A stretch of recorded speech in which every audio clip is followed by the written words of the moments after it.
Super Saravana ஸ்டோர்ஸ்ல December 16 இருந்து ஜனவரி 15 வரைக்கும் ஒவ்வொரு பிரான்ச்லயும் ஒரு கஸ்டமருக்கு ₹1,00,000 மதிப்புள்ள தங்க நகை பண்டிகை பரிசு. GT Holidays, South India's #1 travel brand. You know you are special when you're with GT Holidays. தாவேக்கா அது கொட்டி கிடக்கிற செங்கல். செங்கோட்டையன் கோட்டையாக்குவாரா போயிருக்காரு. சுற்றுப்பயணத்தை நல்லா வகுக்கக்கூடிய ஒரு தலைவராக இருந்தார். அதனாலதான் வந்து இப்போ விஷயம் இல்லை, பேசுகிறத காட்டுறதுக்கு எடப்பாடி தலைமையிலான அதிமுக பெரிய சேதாரத்தை உண்டு பண்ண போறாருங்கிறாங்க. நினைப்பு பொழப்பு கெடுக்கும்பாங்க. விஜய் கிட்ட போறதெல்லாம் என்ன இளைஞர்களே சொல்லக்கூடாதுங்க. விஜய் வரும் ஒப்பிட்டு பேசுறாங்கல்ல, எம்ஜிஆரையும் விஜயும். எம்ஜிஆருக்கு ஈக்குவலா தன்னை நினைச்சா எம்ஜிஆர் வேற பயன்படுத்தக்கூடாது. ஒரு கதவை அப்படியே திறக்கிறாரு, ஒரு காலம் மேலே வச்சுக்கிட்டாராம்.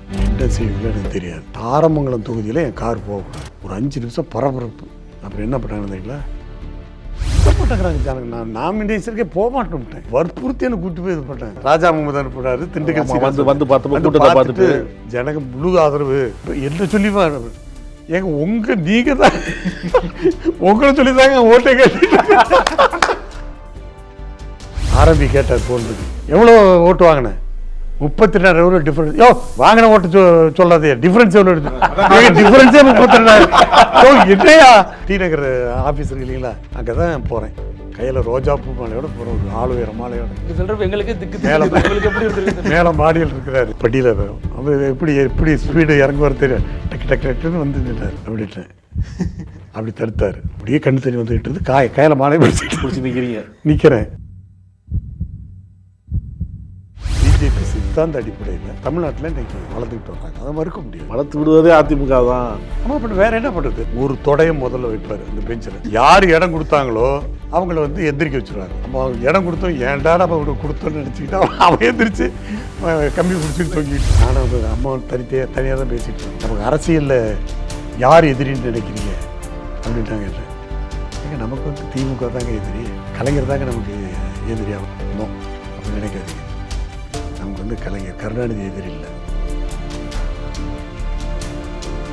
கூட்டணியில பாஜக தவிர வேற யார் சார் இருக்கா? வாசன், ஏசி சண்முகம், பாரிவேந்தன், ஜான் பாண்டியன், கிருஷ்ணசாமி அவங்க இருக்காங்களா சார்? என்ன அது இல்லை, சொல்ல வரேன். நீ எதுக்கு மனோஜ் பாண்டியன் ஓபிஎஸ்லேருந்து வரணும்னு விரும்பினா அவர் திமுக நோக்கி தான் போறாரு. இயற்கையாக அவர் அதிமுக வந்திருக்கணும். எங்ககிட்ட அவர் அப்ளிகேஷன் போடலன்னு எப்படி உங்களுக்கு தெரியும்? பவளவிழா கண்ட அந்த கட்சி ஆட்சி செய்ததை விட பொன்விழா கடந்த நாங்கள் தான் அதிகமாக ஆண்டிருக்கிறோம். உங்களுக்கு பொதுச் செயலாளர் பதவியவே நீக்கிவிட்டு ஒருங்கிணைப்பாளர் இணை ஒருங்கிணைப்பாளர் பதவியை பூத்தியது நம்ம ஓபிஎஸ் பக்கம் தானே சார் இருந்தோம் அப்போ அந்த காலத்தில். அதற்கு பிறகு யூட்டர் என் வழி தனி வழின்னு போயிட்டேன். அதனால தான் நான் வந்து தப்பிச்சுட்டு கூவத்தூர்ல இருந்து துரைமுருகன் எனக்கு காலேஜ், வைகோ காலேஜ் போயிட்டு, ரகுமான் கான் என் காலேஜ் போயிட்டு, மின்னல் மழை எல்லாமே உங்க ஃப்ரெண்டா. காலையில கல்லூரி, மாலை வந்து முரசொலி ஆஃபீஸ். முரசொலி ரத்தம் ஓடி இருக்கு. ஆமா, இல்லை அதெல்லாம் தப்பு இல்லை. கலைஞரோட கொஞ்ச காலம் இருந்திருப்பீங்க, அதுல எதுவும் சுவாரஸ்யமான என் திருமணமே அவர் தான் ஃபிக்ஸ் பண்ணேன். நான் எம்ஜிஆர் காலத்து அரசியல்வாதின்னு பலர் சொல்லுவாங்க, அது பெருமையாக சொல்லுவாங்க. இன்னும் சொல்லப்போனால் டிஆர் சொல்லுவார், நடிகர் டிஆர், நான் எம்ஜிஆரையே எதிர்த்தவன் அப்படிம்பார். பாக்யராஜ் வந்து எம்ஜிஆருடைய வாரிசாக பார்க்குறாங்க அப்படின்லாம் உண்டு. இப்போ நம்ம சூடா ஸ்ட்ராங்கா நிகழ்ச்சியில் உண்மையிலுமே எம்ஜிஆர் காலத்து அரசியல்வாதி, எம்ஜிஆரே பார்த்து வியந்த அரசியல்வாதி வந்திருக்கிறாங்க சூடா ஸ்ட்ராங்கா பேசுகிறதுக்கு. அதிமுக முன்னாள் எம்எல்ஏ, அமைச்சர், நாடாளுமன்ற உறுப்பினர் செம்மலை அவர்கள். வணக்கம். படையப்பா ரீரிலீஸ் பார்த்தீங்களா? நேற்றுக்கு எங்கள் பேர குழந்தைங்க, எங்கள் மனைவி எல்லாம் போயிட்டு வந்தாங்க தியேட்டருக்கு. படையப்பாவுக்கு. ஆமாம், என்னையும் கூப்பிட்டாங்க, நான் வரலன்னுட்டேன். சார் அது கொள்கையா சார்? ஏன்னா அப்படி இல்லை, எனக்கு டைம் அந்தளவுக்கு டைம் ஸ்பெண்ட் பண்ண முடியாது. அதுதான் காரணம். மொழி மற்றபடி படம் பார்க்கக்கூடாது அப்படின்னு இல்லை. நல்லா, அதுவும் பள்ளி பருவத்திலேருந்து கல்லூரி காலத்து வரைக்கும் இந்த மாதிரி தலைவர் படம், சிவாஜி படம் எல்லாம் விரும்பி பார்ப்பேன். தியேட்டருக்கு போய் பார்ப்பேன், அதெல்லாம் ஒன்றும் பிரச்சனை இல்லை. இப்போ டைம் ஒத்து வரதில்லை, இன்னும் முழு நேர அரசியல்வாதி அப்படிங்கிறதுனால டைம் ஒத்து வர்றதில்லை. இப்போ அந்த படையப்பா படத்தில் இங்கே ஒரு உணர்ச்சி மிகுந்த ஒரு காட்சி ஒன்று வரும். சிவாஜியும் சரி ரஜினியும் சரி அவங்க வாழ்ந்த வீட்டிலிருந்து வெளியே வருவாங்க. மணிவண்ணன் வந்து அனுப்பிச்சு வெளில போன்னு சொல்லிடுவாங்க. அந்த அளவுக்கு உணர்ச்சி பொங்க சிவாஜிலாம் தூணெல்லாம் கட்டி பிடிச்சி அழுவார். அது இன்னைக்கும் பார்த்தா ஆமா, வீட்டு விட்டு வெளியில வரும்போது அது மாதிரி நீங்களும் 2 பேரும் அனுப்பிச்சு வச்சிட்டீங்க கட்சியில இருந்து வெளியே போங்கன்னு சொல்லிட்டு. இல்லை அப்படி இல்லை, முன்னாடி ஓபிஎஸ், இப்போ சமீபத்தில் செங்கோட்டையன். இல்லை அது நாங்களாக அனுப்பலை. அவங்க செயல்பாடுகள் மூலமாக அவர்களே தேடிக்கொண்ட முடிவுன்னு தான் நம்ம சொல்ல முடியும்.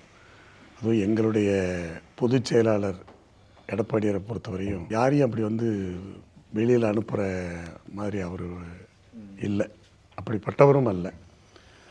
ஆனால் அந்த மாதிரி சூழ்நிலையை அவர்கள் உருவாக்கி கொண்டார்கள். அதனால தான் நாங்கள் பேசும்போது கூட அவர்கள் வந்து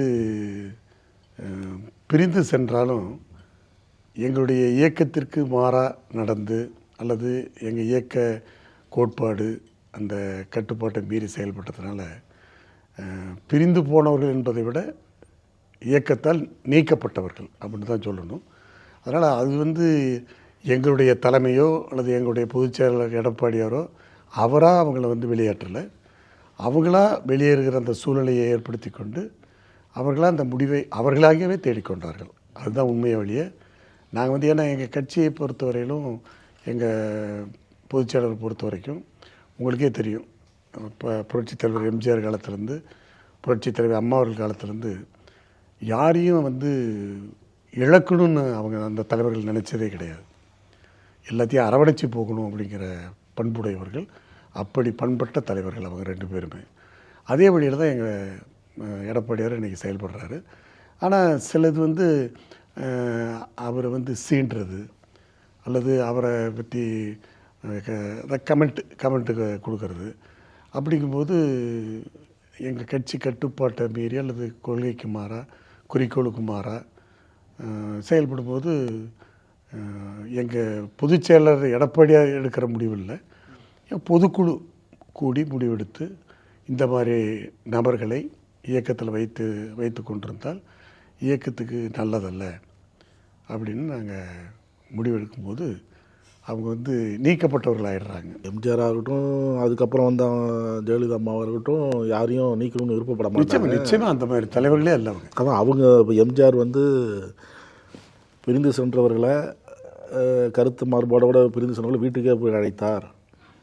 காளிமுத்து அவர்கள் அம்மாவை கடுமையாக எதிர்த்து பேசினாங்க. அவங்களையும் வந்து சரி இயக்கம் வலுப்பெறணும், வெற்றி பெறணுங்கிறதுக்காக திருப்பி சேர்த்துக்கிட்டாங்க. அவ்வளோ கடுமையாக விமர்சனம் பண்ணவங்களையே அப்படிலாம் சொல்லும் பொழுது இவங்களையும் சேர்த்துக்கிட்டா என்ன அப்படிங்கிற ஒரு குரல் வருது இல்லை. எஸ்டி சோமசுந்தரம் அவரையும் சேர்த்து இல்லை, காளிமுத்து அப்போ கடுமையாக விமர்சனம் பண்ணவர் தான். அது திரு எஸ்டிஎஸ் அவர்கள் தலைவரையே குற்றஞ்சாட்டியவர். அதே மாதிரி ஆர்எம்வி அம்மாவையும் ஏதாவது பேசுனவர் தான். ஆனால் அவங்க பேச்சில் ஒரு நாகரிகம் இருந்தது. அதாவது தாக்குதல்னால் கூட அந்த தாக்குதல் தாங்கி கொள்ளக்கூடிய தாக்குதலாக இருந்தது. ஆனால் நான் பேரை சொல்ல விரும்பலை.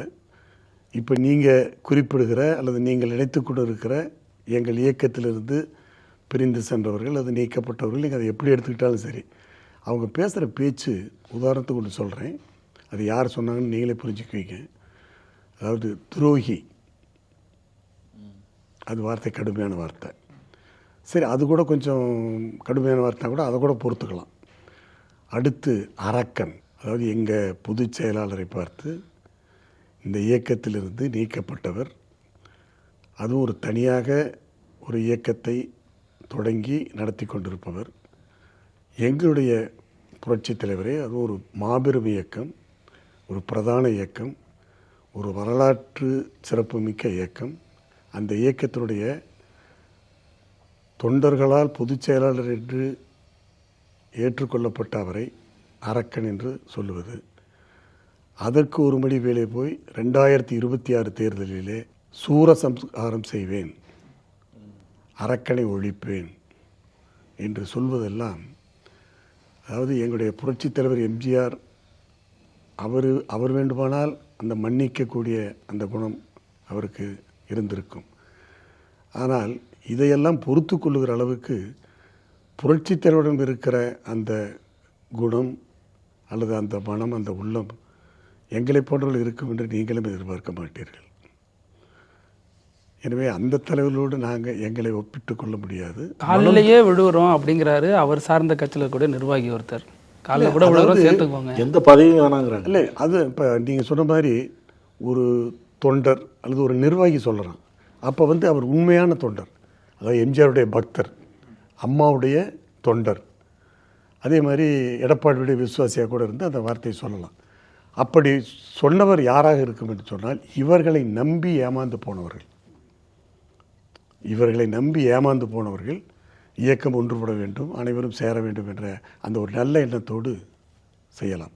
ஆனால் அதற்கு காரணமாக இருக்கிற இந்த தங்களை தலைவர்கள் என்று சொல்லிக் கொள்ளுபவர்கள் என்ன சொல்கிறார்கள் என்று சொன்னால், எந்த நிபந்தனையும் வேண்டாம் என்று கூட சொல்லுகிறார்கள்.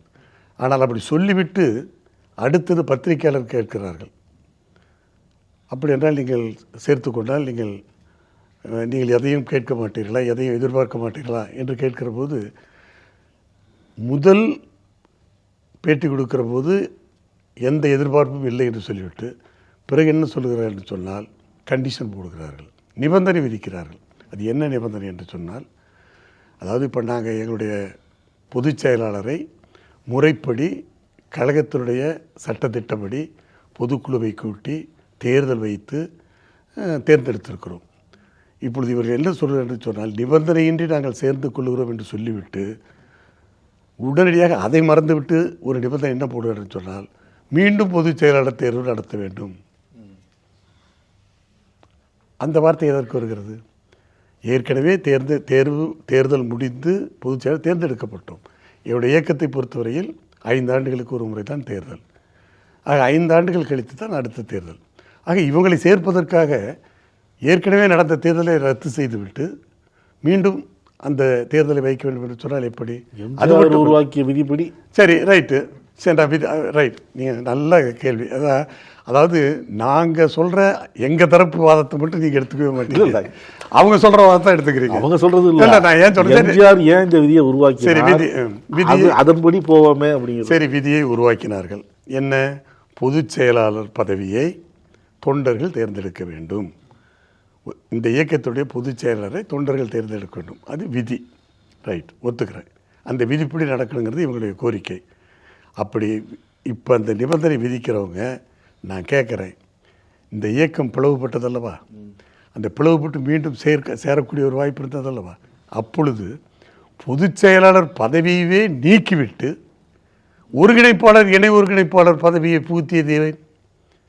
ஆக இவர்களுடைய வசதிக்காக இவர்கள் ஒருங்கிணைப்பாளராக ஆக வேண்டும் என்பதற்காக அன்றைக்கு அந்த விதி மாற்றப்பட்டதா இல்லையா?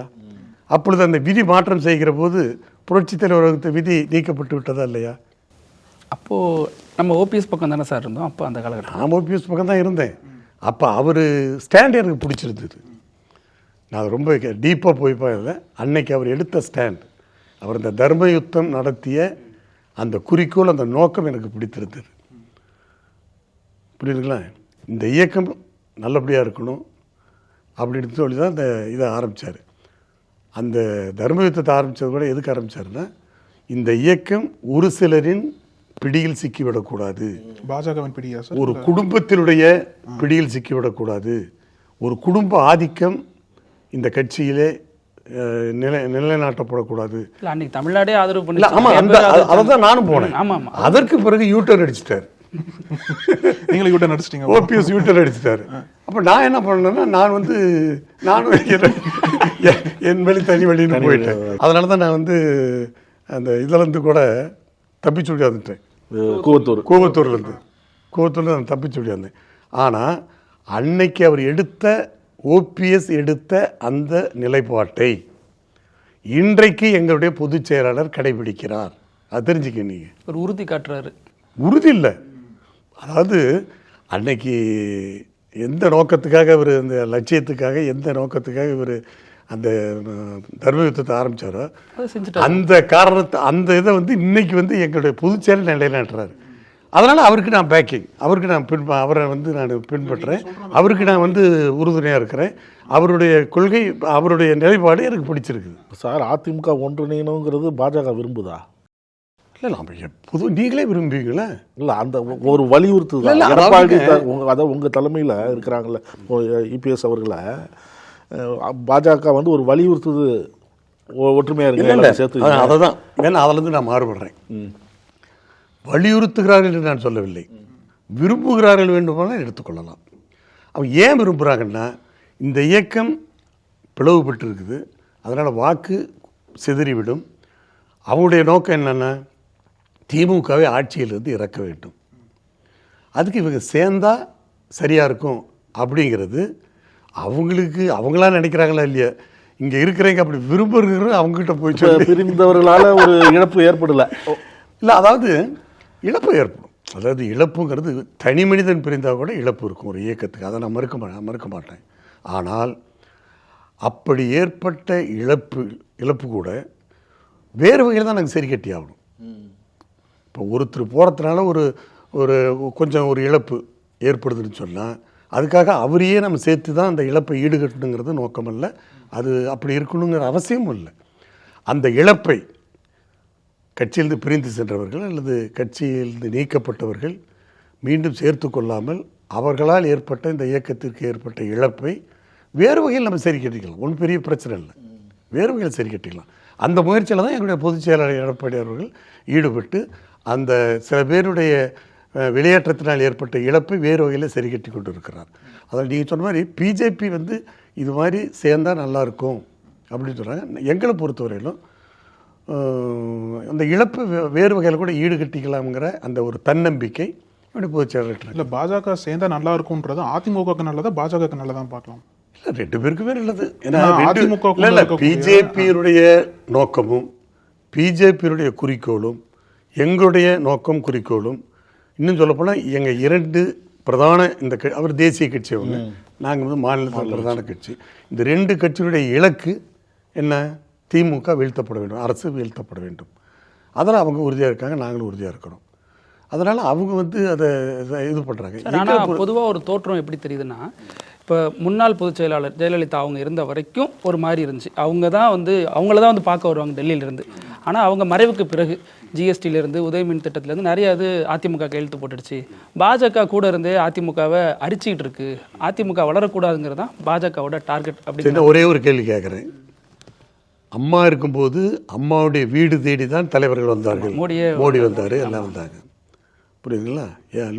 காங்கிரஸ் தலைவர்கள் கூட வீடு தேடி தான் வந்தாங்க. இப்போ நான் கேட்குறேன், இப்போ இந்த கூட்டணி உருவான போது யார் வந்தாங்க? அங்கேருந்து வந்தாங்க. அதற்கு முன்னாடியே பொதுச் செயலாளர் அங்கே போயிட்டார்ல. இல்லை மாதிரி போனாங்க.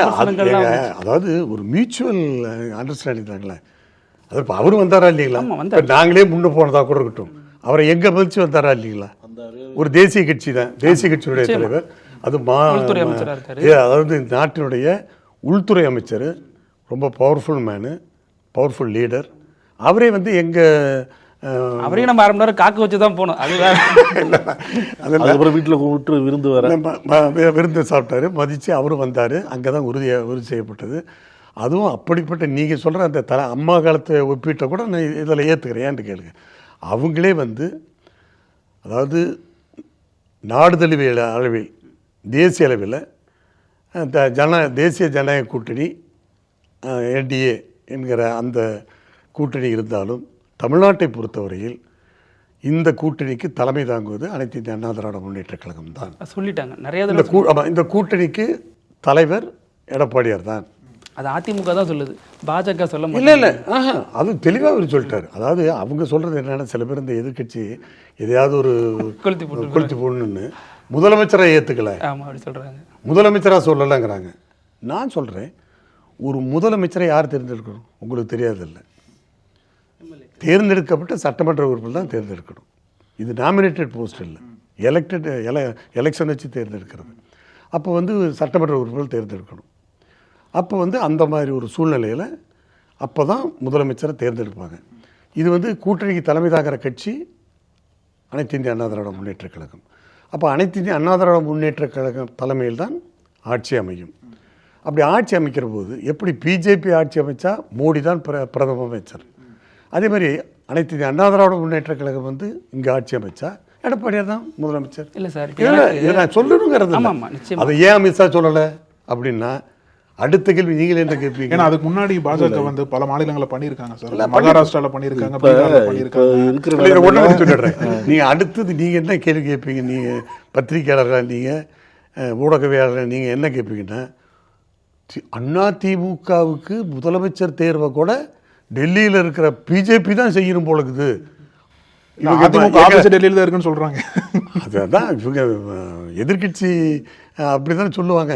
இல்லை சார், இப்போ எங்களுக்கு இப்போ அதிமுக அப்படி பலமாக பார்த்ததுன்னா இருக்குன்னா இதே திமுக அவங்களுக்கு எடுபடி வேலை பார்க்கலையே காங்கிரஸுக்கு? உங்களுக்கு தெரியாதில்ல, 2011 தேர்தல் மேலே ரைடு கீழே கூட்டணி ஆம் ட்விஸ்ட் பண்ணி 63 இடங்களை மிரட்டி வாங்கினாங்கல்ல. அப்போ எங்கே போச்சு? அப்போ அடிவுகள் சொல்லாமல் நாங்கள் சொல்லாமல. ஆக அவங்களும் அதுக்கு உதாரணமாக இருந்துவிட்டு எங்களை குற்றம் முதலமைச்சர் இதை விட்டுருவோம். இப்போ அதிமுக 2026 தனித்து வெற்றி பெறுது அப்படிங்கிறப்ப தனித்து ஆட்சி அமைக்குமா? அதாவது பொதுக்குழுவில் கூட எங்களை இது பொதுச்செயலர் எடப்பாடியார் தெளிவாக சொல்லிட்டார். ஆமாம், அது சொல்லுங்கள். அதாவது 2026 தேர்தலில் கூட்டணி அமைத்து தேர்தலை சந்திக்கிறோம். இந்த கூட்டணி வெற்றி பெறும். அதாவது அனைத்து இந்த அண்ணா திராவிட முன்னேற்ற கழக தலைமையிலான இந்த கூட்டணி வெற்றி பெறும். அப்படி வெற்றி பெற்றால் ஆட்சி அமைப்பது அனைத்து இந்திய அண்ணா திராவிட முன்னேற்ற கழகம் தனித்து ஆட்சி அமைக்கும். கூட்டணியில் பாஜக தவிர வேறு யார் யார் சார் இருக்கா அதிமுக கூட்டணி? ஏன் நிறைய கட்சி இருக்குதுங்க. இல்லை தெரிந்த கட்சி, பேர் தெரிந்த கட்சி, தெரிந்த கட்சின்னா அதிமுக, பாமக, வெளியில சேர்ந்த மாதிரி தெரியல. அதுக்கப்புறம் ஒவ்வொரு கட்சிக்கும் ஒவ்வொரு வாக்கு வங்கி இருக்குது, நம்ம சொல்ல முடியாது. இப்போ வந்து வாசன் என் கூட தான் இருக்கார். ஏசி சண்முகம் எங்கள் கூட தான், நீதி கட்சி ஏசி சண்முகம் எங்கள் கூட தான் இருக்கார். பாரிவேந்தன் எங்களோட தான் இருக்கார். அதே மாதிரி ஜான் பாண்டியன், கிருஷ்ணசாமி அவங்க இருக்காங்களா சார்? ஏன்னா சொல்ல வரேன், நீ எது கேட்குறீங்க? கூட்டணி அதாவது இருக்கட்டும், அதெல்லாம் அவங்களுடைய விருப்பம், ஆசை. எல்லாத்துக்குமே அந்த இப்போ நீ அரசியல் கட்சி ஆரம்பிக்கிறதே ஆட்சியை பிடிக்கணும், அதிகாரத்துக்கு வரணுங்கிறது தானே. அதெல்லாம் அப்போ அவங்கெல்லாம் இருக்காங்க. அதே மாதிரி இப்போ பிஎம்கே தேமுதிக இருக்குது. அவங்க வந்து பிஎம்கே பொழுது கொஞ்சம் பிளவுபட்டு அவங்களுக்குள்ள பிரச்சனையாக இருந்தாலும் தேமுதிக ஜனவரி 9ஆம் தேதி தான் நாங்கள் அறிவிப்போம் சொல்கிறாங்க. ஏதோ ஒரு சீட்டு நீங்கள் இல்லை இன்னொன்று அதான் சொல்கிறேன். இதுவரை எங்களோட தொடர்ந்து பயணித்தவர்கள் தான். பிஎம்கே எங்களோட பயணித்தவர்கள் தான். நேச்சுரல் அலை தேமுதிக எங்களோட அதில் ஒன்று புரிஞ்சுக்கணும். இதுவரைக்கும் அதாவது இறுதிப்படுத்தவில்லையே தவிர அவர்கள் எங்களுடைய கூட்டணியிலிருந்து அவர்கள் இன்னும் வந்து விலகவில்லை. அது தொடருது. அது உறுதிப்படுத்துறது ஜனவரி மாதம். நிச்சயமாக அந்த 2 இயக்கங்களும் 2 பிரிவாக இருந்தால் கூட அந்த இயக்கம் எங்களுடைய கூட்டணியில் சேருவதற்கான அந்த வாய்ப்பு இருக்கிறது. அப்படிங்கும்போது எங்களை உண்மையிலேயே அவர் எங்கள் பொதுச்செயலர் சொல்கிற மாதிரி இது ஒரு மெகா கூட்டணியாக தான் இருக்கும். ஏன் நான் சொல்கிறேன்னா, இப்போ நீங்கள் கூட சொல்லலாம் திமுகவில் நிறைய கூட்டணி இருக்காங்க, இன்டாக்டாக இருக்காங்கன்னு. இப்போ அதில் வந்து திமுக ஒன்று தான் எனக்கு தெரிஞ்சு ஒரு பெரிய கட்சி. மற்றவங்களாம் எல்லாம் 1.5%, 1%. காங்கிரஸ் விட்டு என்னங்கிறீங்க? 3% தான் போட்டுங்க. பாஜக கேட்பாங்கல்ல சார், காங்கிரஸ் எப்படின்னா பாஜக எப்படி 2% போட்டுங்க. எங்கே சார் காங்கிரஸ் எங்கே சார் இருக்குது? அதெல்லாம் வந்து இப்போ காங்கிரஸ் அப்படி இருந்திருந்தா 63 தொகுதியில் வாங்கினாங்களே, வெற்றி பெற்ற இடம் எவ்வளவு? 2011 வெறும் 5 இடம். 2021 பார்க்கலாமே சார். 2021 பாஜகவுக்கும் காங்கிரஸுக்கும் ஒரு கம்பேரிசன் வச்சோம் அப்படின்னா காங்கிரஸ் தான் அதிகமாக இல்லை, அது ரைட். இப்போ ஏதோ 70 சீட்டு கேட்குறாங்க. அதாவது அன்றைய சூழ்நிலையில் வந்து பிஜேபி வந்து இங்கே ஒரு வளர்கிற கட்சியாக இருந்தது. அப்போ அந்த வளர்ச்சி கொஞ்சம் குறைஞ்சிருது. இப்போ ஓரளவுக்கு அவங்க பிஜேபி அதிமுகவோட வாக்கு வங்கி இது பண்ணி வளர்றாங்கன்னு சொல்கிறாங்களா? இல்லை அதாவது அவங்க வந்து இல்லை எங்கள் வாக்கு வங்கியை வந்து அவங்க எடுத்துக்கிட்டால் எங்கள் வாக்கு இல்லை, எங்களுடைய கூட்டுனால வேணால் அவங்களுக்கு ப்ளஸ் ஆகும். எங்களோட கூட்டணி அமைச்சதுனால பிஜேபிக்கு தமிழ்நாட்டில் ஒரு ப்ளஸ் ஆகும். ஆனால் அவர் சித்தாந்த அடிப்படையில் பிஜேபி சித்தாந்த அடிப்படையில் தமிழ்நாட்டில் இன்றைக்கி வளர்ந்துக்கிட்டு வர்றாங்க. அதை மறுக்க முடியாது. வளர்த்து விடுவதே அதிமுக அப்படின்னு வளர்த்து விடுவதே அதிமுக தான். ஆமாம், பட் வேறு என்ன பண்ணுறது? நாங்கள் திமுக ஆட்சியை அப்புறப்படுத்தணும், திமுக கூட்டணியில் இருக்கிற அந்த கட்சிகளை நாங்கள் வந்து வீழ்த்தணும்னா நாங்களும் வந்து யாராவது ஒரு எங்களுக்கு துணை வேணும். அதிமுக பலவீனம் ஒன்று வச்சுக்கிறேன். ராமாயணத்தை எடுத்துக்கங்க. ராமபுரான் எவ்வளவு அதாவது தெய்வீக இது கொண்டவர் இல்லையா? அவர் கடவுள் அவதாரம் தான். அப்படிப்பட்டவரே ராவணனை வீழ்த்துறதுக்கு அந்த ராமாயண போரில் வெற்றி பெறத்துக்கு அவருக்கு எத்தனை பேர் துணை போனாங்க நினச்சி பாருங்கள். இல்லை சார், பாஜகவோட சேர்ந்ததுக்கப்புறம் உதாரணம் கூட ராமர் தான் வர. ஆமாம், இல்லை சொல்கிறேன், ஒரு அணில் கூட அதுக்கு ராமபிரானுக்கு உதவி. விஜய் எதுவும் சொல்லல, அணில்ங்கிறீங்களே விஜய். ராமபிரானுக்கு அவங்க என்ன விமர்சிக்கல. ராமபிரானுக்கு அணில் கூட உதவிச்சு. நான் என்ன சொல்றேன்னா, அதிமுக வாலி போல பலம் பொருந்தின ஒரு கட்சி. ஆமா, ஆனா அதை ராமர் வந்து மறைந்திருந்து தாக்கின மாதிரி பாஜக தாக்கிட்டு ஐயோ அப்படி கம்பேர் பண்ணாங்க. அப்படி எங்க கூட கூட்டு அது என்ன சொல்றேன்னா, அதாவது நாங்களும் பிஜேபியும் இருந்து திமுக என்கிற வாலியை மறைந்திருந்து தாக்கும், நேரு அது எப்படி வேணா எடுத்துக்கலாம். மறைந்திருந்து தாக்கலாம், நேரு. அதை பேசும்போது சொன்னீங்க, பொதுச் செயலாளர் வந்து பொதுக்குழு வந்து தெளிவாக சொல்லிட்டாரு தனித்து ஆட்சி அமைக்கும் அப்படின்னு. அதுதானே இல்லை அவர் சொல்லிட்டீங்க. இவ்வளவு இந்த கூட்டணி வெற்றி பெறுறதுக்கு பாடுபட்ட பாஜக கூட்டணியில் இடம் பெறணும் அப்படின்னு அழுத்தம் கொடுக்காதா? இல்லை, அதாவது ஏற்கனவே வரலாறு இல்லை பீகார்ல. அதாவது நீ முழுக்க முழுக்க நான் ஏற்றுக்கிறேன். அதாவது ஒரு தேசிய கட்சி அது, எங்களோட துணை நிற்கிறாங்க திமுகவை வீழ்த்துறதுக்கு. நாங்களும் அவங்களுடைய துணையை எதிர்பார்த்து காத்திருக்கிறோம். அவங்களும் வந்து ஆட்சியில் பங்கு பெறணும் அப்படின்னு ஒரு தேசிய கட்சி 17 மாநிலங்களில் ஆட்சியில் இருக்கிற கட்சி. ஏதோ ஒரு மேலே மட்டும் டெல்லியில் மட்டும் ஆட்சி புரிந்துக்கிட்டு மாநிலத்தில் அவங்களுக்கு செல்வாக்கு இல்லைன்னு சொல்கிறாங்க. 17 மாநிலங்களில் இவங்க ஆட்சி புரிகிறாங்க. அவங்க ஆசைப்படுறதுல தவறே கிடையாது. ஆனால் அது கட்டாயமும் இல்லை. இப்போ எங்களுக்கு என்னென்னா, நாங்களாம் கஷ்டப்படுற காலத்தில் அம்மா மெஸ்லாம் எங்களுக்கு ஹெல்ப்பாக இருந்துச்சு. எல்லோரும் அது கடந்து தான் வந்திருப்போம். அதனாலேயே எங்களுக்கு அதிமுகலாம் பலமாக இருக்கணும் தமிழ்நாட்டில். திமுக அதிமுக அடிச்சுட்டு போட்டோம், ஆனால் அவங்க 2 பேரும் தான் நமக்குள்ளே வரணும், அவங்க என்ன வரணும் சண்டை போட்டுன்னு நாங்கள் நினைப்போம். ஆனால் இப்போது எப்படி களம் மாறுது அப்படின்னு நிறைய விமர்சனங்கள் வருதுன்னா, ஓபிஎஸ்ஸை அமித்ஷா இயக்குறாருன்னு அவரே சொல்கிறாரு, ஒரு ஆடிட்டர் மூலமாக செய்தி வந்துச்சுன்னு சொல்கிறாரு, செங்கோட்டைன்னு சொல்கிறாரு, அமித்ஷா சொல்லி தான் அதெல்லாம் பண்ணுங்கிறாரு. அப்போது அதிமுக கோவம்லாம் வரணும். இல்லை இல்லை இல்லை இல்லை அதாவது நீங்கள் சொல்ல ஏன் எப்போ கோவம் வரணும்னா, அது உண்மையாக இருந்தால் கோவம் வரும். ஆனால் உண்மையே அல்ல. செங்கோட்டை சார், டெல்லி போனதும் பாஜக அழிச்சு தான் போனேன், எல்லாரும் ஒன்றிணையணும் சொல்கிறதும் பாஜக சொல்லி தான் செஞ்சேன்னு செங்கோட்டை. அதான் சொல்கிறேனே. இப்போ அந்த கட்சி மட்டும் இல்லை, இப்போ நீங்களே கூட என்ன நினைப்பீங்க, என்கிட்ட என்ன கேட்பீங்க, ஏன்னா இப்போ சேர்ந்தால் உங்களுக்கு நல்லதுதான்னு கூட நினைக்கும். ஆனால் அதனால் எங்களுக்கு பல பாதகங்கள் ஏற்படுது, குழப்பம் ஏற்படும். குழப்பம் மட்டும் இல்லை, நாளைக்கு வந்து சேர்ந்தால் நாளைக்கு பங்கு பெறுகிற ஒரு சூழ்நிலை வந்துடும். இடம் கொடுத்தாவே போச்சு, ஒன்றும் வேண்டாம். இப்போ நம்ம பெஞ்சில் உட்காந்துட்டு இருக்கிறோம், இது டீ கடை பெஞ்சா? ஆமாம், பெஞ்சில் உட்காந்துருக்கிறோம். நீங்கள் வந்து அன்ரிசர்வ்டு கம்பார்ட்மெண்ட்டில் ரயிலில் பயணம் பண்ணிருக்கீங்களா? அன்ரிசர்வ்டு கம்பார்ட்மெண்ட் தான் போகணும். ஒரு 4 சீட் இருக்கும். ஆமாம், ஒரு அந்த பெஞ்சில் 4 இடம் இருக்கும், 4 பேர் தான் உட்கார முடியும்.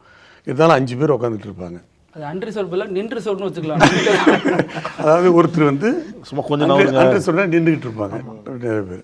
சரி, யாரோ ரொம்ப நேரம் நிற்கிறாரு, கொஞ்சம் இடம் கொடுக்கலாம் அப்படின்றத ஓரமாக உட்காந்துருக்கிறவர் நிற்கிறவருக்கு இடம் கொடுத்தா என்ன பண்ணுவார் தெரியுமா? ஒரு தொடையை முதல்ல வைப்பார் அந்த பெஞ்சில். நீங்கள் சொல்கிறத பாஜக சொல்கிற மாதிரி. அப்புறம் அப்படியே தள்ளி யார் இடம் கொடுத்தாங்களோ அவங்கள வந்து எந்திரிக்க வச்சுருவாங்க. அப்போ அவங்க இடம் கொடுத்தோம், ஏன்டா நம்ம அவனுக்கு கொடுத்தோன்னு நினச்சிக்கிட்டு அவன் எந்திரிச்சு கம்பி பிடிச்சிட்டு தொங்கிக்கிட்டு இருந்தான். பொதுச் செயலாளர் என்ன சொன்னார், 2024 போய் சொல்லுங்கள், இனிமேல் 2031 வரைக்கும் பிஜேபி கூட கூட்டணி கிடையாது, இஸ்லாமியர் வாக்குகள் நமக்கு தான், போய் தைரியமாக சொல்லுங்கள்லாம் சொல்லியிருக்காங்க. அப்படி இல்லை, தப்பு. எங்கள் பொதுச் செயலாளர் பிஜேபியோட சேர்ந்ததுனால தான் இஸ்லாமியர் ஓட்டு வரலன்னு நான் வெளிப்படையாக அவர் சொல்லலை. சில பேர் பேச ஆரம்பித்தாங்க, ஜெயக்குமார் மாதிரி அவர் சொன்ன. இல்லை சில பேர், அதாவது இல்லை உங்களை மாதிரி விமர்சகர்கள், பத்திரிகையாளர்கள், ஊடக நண்பர்கள்லாம் கூட எல்லாம் பேச ஆரம்பித்தாங்க. அதாவது பிஜேபியோட சேர்ந்ததுல தான் சிறுபான்மையர் ஓட்டு வரல அப்படின்னு பேச ஆரம்பித்தாங்க. ஒருவேளை அது உண்மையாக இருக்குமா, இது ஒரு டெஸ்ட் பண்ணி பார்க்கலாமே அப்படின்னு அந்த கூட்டணியிலேருந்து நாங்கள் பிரிஞ்சோம். பிரிஞ்சு என்னாச்சு, சிறுபான்மை மக்களே பிரியத்தான் சொன்னாங்க. நாங்கள் அதனால தான் இப்போ நாங்களே ஓட்டு கேட்க போனோம். அந்த எலெக்ஷனில் ஓட்டு போடலான்னு தான் இருந்தோம், நீங்கள் பிஜேபியோட சேர்ந்துட்டீங்க, அதனால தான் அவங்க ஓட்டு நாங்கள் போடுறதுக்கு போட மாட்டோம் அப்படியே ஓப்பனாக சொன்னாங்க. சரி, அதெல்லாம் நாங்கள் சிந்திச்சு பார்த்தோம். சரி, ஒருவேளை இப்போ எங்களுக்கும் பிஜேபிக்கும் ஒன்றும் வருத்தமோ அல்லது இதே கிடையாது. சரி, ஒருவேளை இதனால தான் நமக்கு ஏதாவது வாக்கு வங்கி அல்லது குறையுதோ, வாக்குகள் குறையுதோன்னு சொல்லி அதையும் ஒரு தேர்தலில் டெஸ்ட் பண்ணி பார்க்கலாம் அப்படின்னு தான் பண்ணி பார்த்தோம். கடைசியில் பார்த்தா சேராத இருந்தால் நான் ஓட்டு போடுன்னு சொன்னோம், பிரிஞ்ச பிறகும் ஓட்டு போடலையே, அப்புறம் என்ன பண்ணுறது? அப்ப EPS அப்போ எங்களுக்கு என்னன்னா, அதாவது சேர்ந்தாலும் குற்றம் சொல்கிறாங்க, சேரலைன்னாலும் ஓட்டு போட மாட்டேங்கிறாங்க. அப்புறம் நாங்கள் ஏன் வந்து அப்புறம் எங்கள் பொசிஷன் நாங்கள் இல்ல இப்ப இத்தனை சவால்கள் வந்து EPS அவரோட ஆளுமைக்கு வந்த சிக்கல் தானே பார்க்கணும் சார். ஆனா சேர்ந்தாலும் ஓட்டு போட மாட்டாங்க, வெளியில வந்தாலும் ஓட்டு போட மாட்டாங்க அப்படின்னா தொடர்ந்து பல தேர்தல்கள தோல்விதான் அதிமுக வருது. இல்லை அப்படி இல்லை. அதாவதுங்க இன்னமும் ஏதோ திமுக வந்து தொடர்ந்து ஏதோ வெற்றி பெற்ற மாதிரி நீங்கள் பேசிகிட்டு இருக்கிறீங்க. இதே அனைத்து இந்த அண்ணா திராவிட முன்னேற்ற கழகம் இப்போ 54வது ஆண்டு எங்களுது, பொன்விழா கண்ட ஆண்டு. அவங்க 75 தாண்டிட்டாங்க, பவள விழா கண்ட ஆண்டு. அந்த பவள விழா கண்ட அந்த கட்சி ஆட்சி செய்கிறதை விட தமிழ்நாட்டில் பொன்விழா கடந்த நாங்கள் தான் அதிகமாக ஆண்டிருக்கிறோம். உங்களுக்கு தெரியும், 31 வருஷம் ஆண்டிருக்கோம். அதே அதே திமுக பெரிய கட்சி, அது யார் முதுபெரும் கலைஞரே இருந்த கட்சி, கலைஞர் கட்டி காத்த கட்சி. அந்த கட்சியை அவர் காலத்திலேயே 7 முறை நாங்கள் தோற்கடித்தோம். அண்ணா திமுக 7 முறை தோற்கடிக்கப்பட்டது. தோற்கடிக்கப்பட்டதில் 3 முறை 3 தேர்தலில் புரட்சித் தலைவர் எம்ஜிஆர் காலத்திலும் சரி, அம்மா காலத்திலும் சரி, எதிர்கட்சி வரிசையிலையும் நாங்கள் அவங்கள உட்கார வைக்கல 3 இதில். அதே மாதிரி 2 தேர்தலில் 14, 16.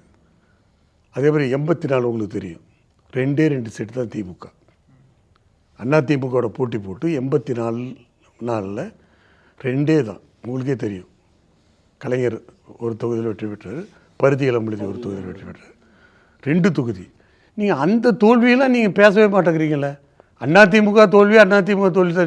ஆனால் ஒன்று புரிஞ்சுக்கிறேன், இப்படி சொல்லியாவது எங்களை இன்னும் கொஞ்சம் வேகப்படுத்திக்கிறீங்க, உற்சாகப்படுத்தி நீங்கள் வாங்க, ஏப்பா அப்படி தோக்குறீங்க, நீங்கள் தான் ஜெயிக்கணும் அப்படின்னு நீங்கள் எங்களை வந்து வாழ்த்துற மாதிரி தான் நாங்கள் அதை எடுத்துக்கோம். சார், இடையில படைப்பை பற்றி பேசிகிட்டு இருந்தோம். நீங்கள் கூட அந்த டைலாக்லாம் சொல்லியிருந்தீங்க, ஏன் வழி தனி வழின்னு இப்போ சொல்லியிருந்தீங்க. எனக்கு அதில் இன்னொரு விஷயம் சார், அப்போது ரஜினிகாந்த் அந்த காலகட்டங்களில் இந்த மாதிரி குண்டு வெடிப்பு கலாச்சாரம்லாம் பேசியிருந்தார். ஆண்டவனாலையும் தமிழ்நாட்டை காப்பாற்ற முடியாதுன்னு சொல்லியிருந்தார். அந்த காலகட்டத்தில் தான் படையப்பா வருது. அதில் ஒரு பெண் எதிரியாக போடப்படுகிறார். அவங்க ஜெயலலிதா மாதிரியே இருந்தாங்க, அவங்கள விமர்சிக்கிறதா ரஜினிகாந்த் செஞ்சாருன்னு ஒரு விமர்சனம்லாம் வந்து அந்த காலகட்டத்தில் எப்படி சார்? இல்லை, அன்னைக்கு வந்து அது வந்து எங்களுக்கு ஒரு இயக்கத்தினுடைய வெற்றிக்கு அது ஒரு பாதிப்பு ஏற்படுத்தியது உண்மை. ஏன்னா அவர் வந்து அன்னைக்கு வந்து ஒரு சூப்பர் ஸ்டார், அதான் அவர் அரசியலுக்கு வருவாருங்கிற ஒரு பேச்சடி வச்சு. இப்போ இன்னைக்கு எப்படி ஒரு புது தலைவர் உருவாகிட்டு இருக்கிறார், அது மாதிரி அவர் வந்து வரும்போது ஒரு அவர் தாக்கம் அது இருக்கத்தானே செய்யும். அந்த தாக்கம் அது எங்களுக்கு கொஞ்சம் பாதிப்பு ஏற்பட்டது உண்மைதான், அது வந்து மறுக்க முடியாது. ஆனால் அதுக்கு பிறகு அவரே சுமத்தாயிட்டார். அப்புறம் அவரே எங்களை ஆதரிக்கிற ஒரு சூழ்நிலையும் வந்தது. ரஜினிகாந்த் எங்களுக்கு ஆதரவு கொடுத்தா இல்லைங்களா. அதெல்லாம் ஒன்றும் வேண்டாம், இப்போ இருக்கிற விஜய் இருக்கார்ல, இப்போ கட்சி ஆரம்பிச்சிருக்காருல்ல, அவரே எங்களை 2 தேர்தல் ஆதரிச்சவர் தானே. மக்கள் ரசிகர்கள் ஓட்டு போட்டு மக்கள் இயக்கம். ஆமாம், மக்கள் இயக்கம், விஜய் மக்கள் இயக்கம். இப்போ நான் எம்பி இல்லைங்களா சேலத்தில், அப்போ எனக்கு அந்த அவங்க மக்கள் இயக்கம் அந்த ரசிகர்கள் எனக்கு வாலண்டியராக வந்து வேலை செஞ்சாங்க. இப்போ அது ஆமா, நீங்க விஜய் பத்தி பேசிட்டீங்களையா. இப்போ என்னன்னா, அப்போ இருந்த விஜய் பத்தி சொல்றீங்க, வெற்றிக்காக உழைச்சிருக்காங்க அப்படின்ட்டு. இப்போ வந்து உங்களை கண்டுக்கவே மாட்டுறாரு. ஏன்னா உங்களோட நோக்கம் திமுகவை வீழ்த்தணுன்றதான். அதே நோக்கத்தோட தான் விஜயும் வராரு. நீங்க விஜய் வந்து திமுகவை அட்டாக் பண்றதை என்ஜாய் பண்றீங்களா, இல்ல உங்களுக்கு பாதிப்பா வருவாருன்னு சொல்லிட்டு ஒரு சிக்கல் இருக்கீங்களா? இல்ல, அதாவது உங்களை கண்டுக்கவே மாட்டுறாரு. அரசியல் கட்சி ஆரம்பிக்காததுக்கு முன்பு நடிகராக இருக்கும்போது எங்களை செலக்ட் பண்ணி எங்களுக்கு ஆதரவு கொடுத்தாருன்னா, அப்போ எங்களை விரும்பியவருங்கிற ஒரு இது இருக்கு இல்லையா. அணிலாக வெற்றிக்கு வேலை செஞ்சோன்னு சொன்னார். ஆமாம், இல்லை அதாவது எங்களை விரும்பியிருக்காரு. அத்தனை அரசியல் கட்சிகள் இருந்ததில்ல, அப்போ அந்த விஜய் மக்கள் இயக்கம் இருந்ததில்ல, ஏன் மற்ற கட்சிக்கு ஆதரவு கொடுக்கல, ஏன் எங்களை தேடி கொடுத்தாங்க, ஏன் அம்மாவுக்கு ஆதரவு கொடுத்தாங்க. அப்போ எங்கள் மேலே ஒரு எங்கள் மேலே ஒரு பாசம், பிடிப்பு, பயமா பயம் இருந்தது. படம் ரிலீஸ் ஆகணும் பயமா. படநாள்லாம் போய் நின்னார, பாசத்தால போய் நிக்கல. ஒரு கஷ்டம் வரும்போது அந்த கஷ்டத்துக்கு யார் வந்து அந்த கஷ்டத்தை போக்குவாங்களோ அவங்ககிட்ட போய் ஒரு ஹெல்ப் கேட்குற தப்பு இல்லை. அந்த வகையில் தான் பண்ணுறாரு. அம்மாவும் அதை ஒன்றும் இதை எடுத்து இன்னமும் எதிர்பார்க்குது அதிமுக இல்லை. இப்போ வந்து அவர் அப்போ நடிகராக இருந்தார், எனக்கு ஆதரவு கொடுத்தாரு. இப்போ ஒரு கட்சி ஆரம்பிச்சிட்டாரு. கட்சி ஆரம்பித்து அவர் என்ன நினைக்கிறாருன்னா, தான் வந்து தன்னுடைய தலைமையில் ஆட்சி அமைக்கணும், கட்சியை வளர்க்கணும்னு பிரியப்படுறாரு. அதனால தான் அவர் 2 எதிரிகளை தேர்ந்தெடுக்கிறாரு. ஒரு எதிரி கொள்கை எதிரி, கொள்கை எதிரி, இன்னொரு வந்து அரசியல் எதிரி திமுக, அரசியல் எதிரி திமுக, சித்தாந்த எதிரி பிஜேபி, அப்படி பண்ணுறாரு. ஆனால் இந்த 2 எதிரிகளை தான் அவர் அட்டாக் பண்ணுறாரு வழியே எங்களை எங்கேயாவது பேசியிருக்காரா? இல்ல உங்களை போட்டியிலே கொண்டு வர மாட்டாரு அதானே இல்லை இல்லை இல்லை ஒரு இதில் பேசுறதா நான் ஞாபகம் என் பிரிச்சு எதிர்கட்சி தலைவர் இல்லை இல்லை இது இப்ப இருந்த அதிமுகவுடைய தலைமை எம்ஜிஆருடைய மாதிரி தொண்டர்கள் என்ன முடிவு எடுக்குன்னு தெரியாம தவிக்கிறாங்க, தடுமாறுறாங்கன்னு ஒரு இடத்துல அதுக்கு எடுத்துக்கிட்டுன்னா இவராக கற்பனை பண்ணிக்கிட்டு, அதாவது எங்கள் தொடர்கள் எப்படின்னா எதுக்குமே விலை போக மாட்டாங்க, எதுக்குமே வந்து அவங்க ஒரு சபலத்துக்கு ஆளாக மாட்டாங்க. அவர் சொன்ன எதுக்காக இருந்தீங்களா, எங்களோட இது மாதிரி சொல்லி எங்கள் தொண்டர்களை ஈர்க்கலாமா அப்படின்னு ஒரு டெஸ்ட் பண்ணி பார்த்தாரு. தாவேக்காவுக்கு பட் ஆமாம் இருக்கலாம், இப்போ செங்கோட்டையன் போன மாதிரி இல்லை தந்திரங்கள் தான். இதெல்லாம் ஒரு தந்திரம் தானுங்களா, இதெல்லாம் ஒரு தந்திரம் தானே. அதாவது ஒரு கட்சியில் இப்போ ஒன்றும் இல்லை, இன்னைக்கு திமுகவில் எத்தனை பேர் அண்ணா திமுகவினுடைய தலைவர்கள் அமைச்சர்களாக இருக்காங்க? 8 பேர் இருக்காங்க. என்ன இப்போ அவங்க எங்ககிட்ட தான் வாடகைக்கு எடுத்துகிட்டு போய் இன்றைக்கி அரசாங்கத்தையும் நடத்திக்கிட்டு இருக்கிறாங்க. அது மாதிரி இப்போ வந்து இவரும் தாய் கழகத்துக்கு தானே போயிருக்காங்க. என்ன ஐயோ தாய் கழகத்தையும் சொல்லக்கூடாது. இல்லை அதுவே ஒரு சர்ச்சையாகுது இல்லை. இப்போ மனோஜ் பாண்டியன் ஓபிஎஸ்லேருந்து வரணும்னு விரும்பினா அவர் திமுக நோக்கி தான் போறாரு. இயற்கையாக அவர் அதிமுக வந்திருக்கணும். யாருக்கு? மனோஜ் பாண்டியா இருக்கட்டும், நிறைய பேர். இருக்கட்டும். நீங்கள் எங்ககிட்ட அவர் அப்ளிகேஷன் போடலன்னு எப்படி உங்களுக்கு தெரியும்? எங்கள் இயக்கத்தை பொறுத்தவரையிலும் ஒற்றை தலைமை தான் ஒத்து வரும், இரட்டை தலைமை ஒத்து வராது. அதனால் தெளிவாக எங்கள் பொதுச்செயலர் முடிவெடுத்தார், ஒற்றை தலைமை தான் சரியாக இருக்கும். இப்போ கூட இந்த பதவிக்கு பங்கு போடுறதுக்கு அவங்களெல்லாம் வந்தால் நாங்கள் எப்படி சேர்த்துக்க முடியும் சொல்லுங்கள் நீங்களே? தலைமை ஏற்றுக்கணுமா வேண்டாமா? தலைமைக்கு கட்டுப்பட்டுமா வேண்டாமா? தலைமை கட்டுப்பட்டு தான் ஆகணும் யாராக யாராக இருந்தாலும். அப்படி இல்லையே, அந்த அவங்களுடைய பேச்சு, அவங்களுடைய செய்கை, அவங்களுடைய போக்கு, அவங்களுடைய நடவடிக்கைகள் அப்படி இல்லையே. அதனால தானே இவ்வளோ சிக்கல். இப்போ செங்கோட்டையன் பத்தி பேசும்போதுங்க, அவர் வந்து சுற்றுப்பயணத்தை நல்லா வகுக்கக்கூடிய ஒரு தலைவராக இருந்தார். ஜெயலலிதா அவர்களுக்கே வந்து சுற்றுப்பயணம் நல்லா வகுத்து கொடுத்துருக்காங்க. அந்த ஸ்ட்ராட்டஜி, அந்த லாஜிஸ்டிக்ஸ் எல்லாமே நல்லா தெளிவாக பண்ணுவாருன்னு சொல்லிட்டு ஒரு பேச்சு இருக்கு. அதனால தான் வந்து இப்போ ஈரோட்ல கூட விஜய் வராருல. சிரிக்கிறத பார்த்தா ஏதோ விஷயம் இல்லை விஷயமே இல்லை. அம்மாவுக்கு அவங்க புரோட்டோகாலுக்கு அவங்களுக்கு வந்து ரூட்டு போட்டு கொடுக்கறது, இல்லை சொல்கிறதுக்கு எதுங்க ரூட்டு போட்டு கொடுக்கறது, அதே மாதிரி அந்த இது பயணத்துக்கு திட்டம் போடுறது, அவருடைய இவரை விட்டு ஆள் இல்லாத அம்மா இருந்தாங்க. இல்லை அந்த பகுதியில் வந்து வரணும் அப்படின்னா அவரால் தான் முடியுன்ற மாதிரியும், அதனால தான் விஜயை நம்பி இங்கே வந்து ஈரோட்டில் வச்சிருக்காரு இப்போ அடுத்த வாரம். அதெல்லாம் ஒன்றும் இல்லை. அவர் செஞ்ச ஒரே ஒரு காரியம், ஏங்க அம்மாவுக்கு இல்லாத எதுங்களா, எவ்வளவு இது செக்யூரிட்டி, எவ்வளவு ஒரு இது, எவ்வளோ ஆலோசகர்கள் இருந்தாங்க, எப்படி அவங்க அந்த பிரச்சாரத்தை வகுத்துக்கணுங்கிற அந்த இதெல்லாம் அவங்க அதெல்லாம் அந்த இவர் ஒன்று என்ன சொன்னார்னா, எந்த இடத்துல நின்று பேசணும், அதாவது ரோட் ஷோ போயிட்டுருக்காங்க, பாயிண்ட்டு, அதாவது பேசுமிடம்னு விளம்பரம் கொடுப்போம். அதாவது டூரை போட்டுருவோம், ரூட்டை போட்டுருவோம், பேசுமிடம்னு ஒரு இடத்துல போடுவாங்க. அந்த பேசுமிடம் வந்து அம்மாவுக்கு எப்படி தெரியும், மற்றவங்களுக்கு எப்படி தெரியும்? அப்போ வந்து பேசு இடத்தை காட்டுறதுக்கு ஒரு இந்த நில அளவை செய்யும்போது ஒருத்தர் கொடி பிடிப்பார் தெரியுங்களா, அந்த சர்வே பண்ணும்போது. அது மாதிரி அங்கே அம்மா வந்துக்கிட்டு இருப்பாங்க, தொண்டர்கள்ட்ட அந்த பொதுமக்களை எல்லாம் கையை காட்டிட்டு இருப்பாங்க, நின்று பேசணும். அது வர்ற டிரைவருக்கு தெரியாது, பைலட்டுக்கு தெரியாது, செக்யூரிட்டிக்கு தெரியாது. அப்போ என்ன ஆகும்னா, அப்போ இந்த இடத்துல ஒரு பிடிப்பார் ரெட்டலையை, இதம்மா பேசும் விடும் அப்படின்னு. அதுதான் செஞ்சார் எனக்கு தெரிஞ்சு. சார் கொங்கு மண்டல ஏன்னா நானும் அந்த டூரில் கொங்கு மண்டல அமைப்பு செயலாளராக தாவேக்கால இருக்காரு. நான் கூட தான் எங்கள் கட்சியில் அமைப்பு செயலாளர், அதனால் அந்த கட்சியை நான் சொந்தம் கொண்டு வர முடியுமா? இல்லை பெரிய வெற்றியை செய்ய போறாரு. எடப்பாடி தலைமையிலான அதிமுக பெரிய சேதாரத்தை உண்டு பண்ண போறாருங்கிறாங்க சார். அப்படியா? அதாவது நீங்கள் தான் நல்லா பத்திரிக்கை எழுதுங்க, நினப்பு பொழப்பு கெடுக்கும்பாங்க.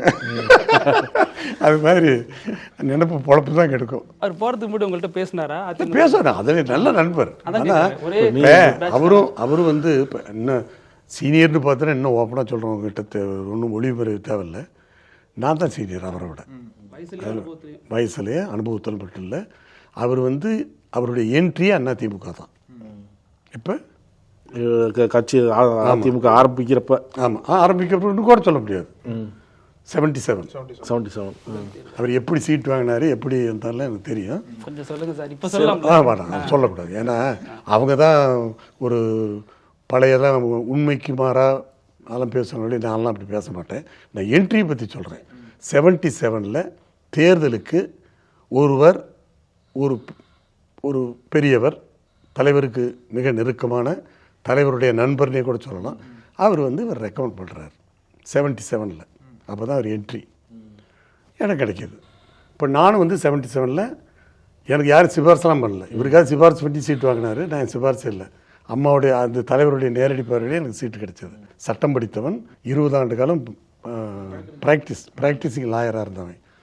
அவர் படித்தவங்களை கண்டால் அவருக்கு ரொம்ப பிரியம். அந்த வகையில் என் மேலே ரொம்ப என்னை மேலே பிரியப்படுவார்.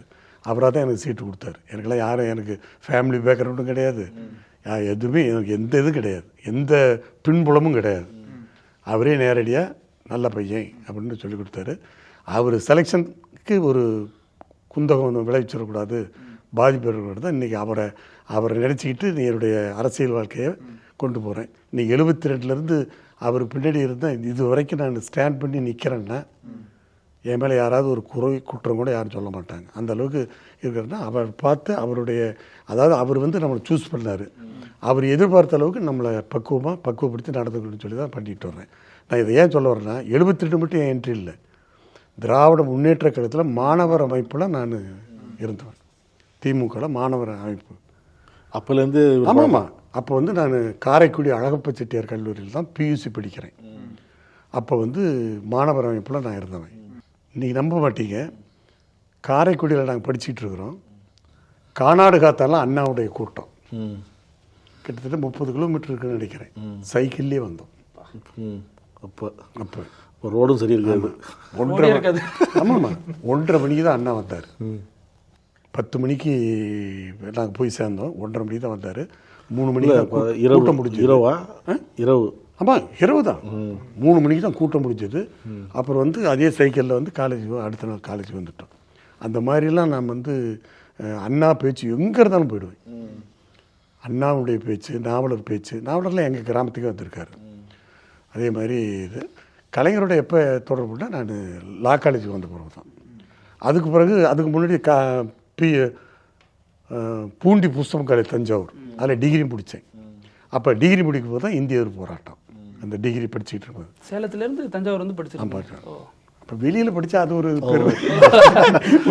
உள்ளூரில் படித்தா அது அவ்வளோ என்ன, வெளியில் இப்போ 3 மாதத்துக்கு ஒரு தடவை வரும்போது ஊரே பிரமிச்சு பார்க்கணும். ஏன்னா படித்த குடும்பங்கிறதுல எங்கள் குடும்பம் தான் அப்போ படிச்சுக்கிறது. இப்போ எம்ஜிஆர் கட்சி ஆரம்பித்தோடனே அதில் சேர்ந்துட்டிங்களா? அதான் வர்றேன். இப்போ அதுக்கு முன்னாடி தான் சொல்கிறேன் அந்த கதையை. பியூசி படிச்சுக்கிட்டு இருக்கு, இந்த டிகிரி படிக்கும்போது பூண்டி புஸ்தகம் கல்லூரி, அதில் தான் இந்திய போராட்டம் வருது. அந்த இந்திய போராட்டம் நான் கலந்துக்கிட்டு அரெஸ்ட் ஆகி பூண்டியிலேருந்து கூட்டிகிட்டு போய் தஞ்சாவூர் கலெக்டரேட்டில் உட்கார வைக்கிறாங்க ஸ்டூடெண்ட்ஸுங்கள்லாம். ஆனால் அந்த இந்திய போராட்டத்தில் நான் அரெஸ்ட் ஆகி இது பண்ணேன். அதை முடிச்சுட்டு தான் லா காலேஜுக்கு வர்றோம். இப்போ லா காலேஜ் வரும்போது எனக்கு நண்பர்கள் யார் இது பண்ணுறாங்கன்னா, துரைமுருகன் எனக்கு காலேஜ் மேட்டு. இப்போ அமைச்சர் திமுக அமைச்சர், என் college mate. Vaiko college mate. Rahman Khan என் காலேஜ் மேட்டு. அப்புறம் மின்னல் மழை எல்லாமே என் காலேஜ் மேட்டு. அதாவது என்னென்னா, நான் ஃபஸ்ட்டு அதாவது 3 வருஷம் டிகிரி, அப்போ பிஎல் டிகிரி 3 வருஷம், பிஜிஎல் 2 வருஷம், பிஎல் 1 வருஷம். அப்போ நான் தான் ஃபஸ்ட்டு செட்டு, அவங்க பிஎல்ல லாஸ்ட்டு செட்டு பண்ணேன். அப்போ எங்களுக்குள்ள நட்பு ஏற்படுது. காலேஜ் இது பகல் வரைக்கும் அந்த நட்பு தொடருது. நல்லா பேசுவோம். ஐயோ, துரைமுருகன் எல்லாமே நான் வைக்கலாம் எங்கே பார்த்தாலும் நான் அவ்வளோ இதாக பேசுவார். அப்புறம் காலையில் கல்லூரி, பகலில் ஆஃப் டே தான் போகலாம். மாலை முரசொலி ஆஃபீஸ். முரசொலி ரத்தம் ஓடி இருக்கு. ஆமாம், இல்லை அதெல்லாம் தப்பு இல்லை. கலைஞர் 6 மணிக்கு வருவார், அந்த வரைக்கும் காத்துக்கிட்டு இருந்து அப்புறம் அவரோட எல்லாம் உட்காந்து பேசிக்கிட்டு, அவர் ஒரு சேரில் உட்காந்துட்டு இருப்பார், நாங்கள்லாம் கீழே உட்காந்துக்குவோம், பேசி எடுத்துக்கிட்டு அப்புறம் 10 மணிக்கு கெல்லிஸ் ஹாஸ்டல். அப்புறம் எங்களுக்கு அங்கே போய் கெல்லிஸ் ஹாஸ்டலில் டின்னர் சாப்பிடுவோம். எங்களுக்கிட்டே ஒரு 10 பேருக்கு டிஃபன் எடுத்து வச்சுருப்பாங்க, லேட்டாக வருவாங்க. ஆமாம், அது மாதிரி தான் அந்த 3 வருஷமும் நான் அப்போ தான் எனக்கு கலைஞர் நல்லா அறிமுகம் ஆனார். அவங்க மறுபடியும் முரசொலி செல்வம் எனக்கு பெஸ்ட்டு ஃப்ரெண்டு. முரசொலி செல்வம் அப்போ ஒரு ஜாயின் பண்ணார், என்னோட தான் ஜாயின் பண்ணார் சட்டக்கல்லூரியில், பிஜி இல்லாமல். அப்படி டிஸ்கன்டினியூ பண்ணிட்டார். கலைஞரோட கொஞ்ச காலம் இருந்திருப்பீங்க, அதில் எதுவும் சுவாரஸ்யமான உங்களுக்கு மனசுக்கு சுவாரஸ்யமான? என் திருமணமே அவர் தான் ஃபிக்ஸ் பண்ணேன். என் திருமணத்தை நடத்தி வைக்கிறதுக்கு அவர் தான் ஃபிக்ஸ் பண்ணேன். வரேன்னு அவ்வளோ ஒத்துக்கிட்டாரு. க்ளோஸாக இருந்தது ஆமாம் கூட. ஏங்க நான் அதான் சொல்கிறேன், நல்ல பழக்கம். அவர் தான் எனக்கு டேட்டு கொடுத்தாரு. அப்புறம் அப்போ வந்து அவர் கண் ஆப்ரேஷன் ஜப்பானுக்கு போய் அப்போ அப்புறம் அவரே என்ன சொன்னார்னா, சே மாதவன் அப்போ லா மினிஸ்டர் இருந்தார், அவர்கிட்ட சொல்கிறேன், அவரை கூப்பிட்டு போய் மேரேஜ் நடத்திக்கன்னு சொன்னார். எங்கள் மாமனார்லாம் காங்கிரஸ் குடும்பம், பாரம்பரியமிக்க காங்கிரஸ் குடும்பம். ஆனால் என் விருப்பத்தில் எங்கள் மாமனார் தலையிடல. சரி அவர் இஷ்டத்துக்கு பண்ணிக்கிட்டு விட்டார். அப்புறம் மாதவன் தான் அவரே ஃபோன் போட்டு சொன்னார், கலைஞர் கருணாநிதியே ஃபோன் போட்டு இது மாதிரி செம்பளைக்கு நான் போக முடியல, நீங்கள் போய் நடத்திட்டு வந்திருக்கேன் அப்படின்னார். அப்புறம் அவர் வந்து சரின்னு சொல்லிட்டார் ஃபோனில். அவர் வீட்டுக்கு போனால் அந்த டேட்டை பார்த்து அவர் ஏதோ ஒரு முக்கியமான ப்ரோக்ராம். அப்புறம் என்ன பண்ணார்னா, அப்புறம் என்வி நடராஜன் தான் என் திருமணத்தை வந்து எங்கள் வில்லேஜ்லேயே நடத்தி வச்சார்.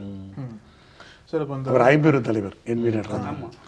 அவர் வந்து எங்கள் வில்லேஜ்லேயே வந்து அப்போ வந்து எனக்கு ஒரு இது வில்லேஜில் வந்து அவர் தலைவரை வச்சு ஒரு இது நடத்தி வச்சார். இப்போ இந்த நீண்ட பயணம் இருக்குல்ல, சட்ட கல்லூரி டு சட்டசபை, அது சுயேட்சையாக நின்று அவருக்கு அவரோட வேட்பாளருக்கு அகேன்ஸ்டா போட்டி போடுறீங்க. உங்களுக்கு பிரச்சாரம் கூட பண்ண வரல அவர் எம்ஜிஆர். அதுக்கப்புறம் மீண்டும் அதிமுக சேர்ந்தீங்க இல்லையா?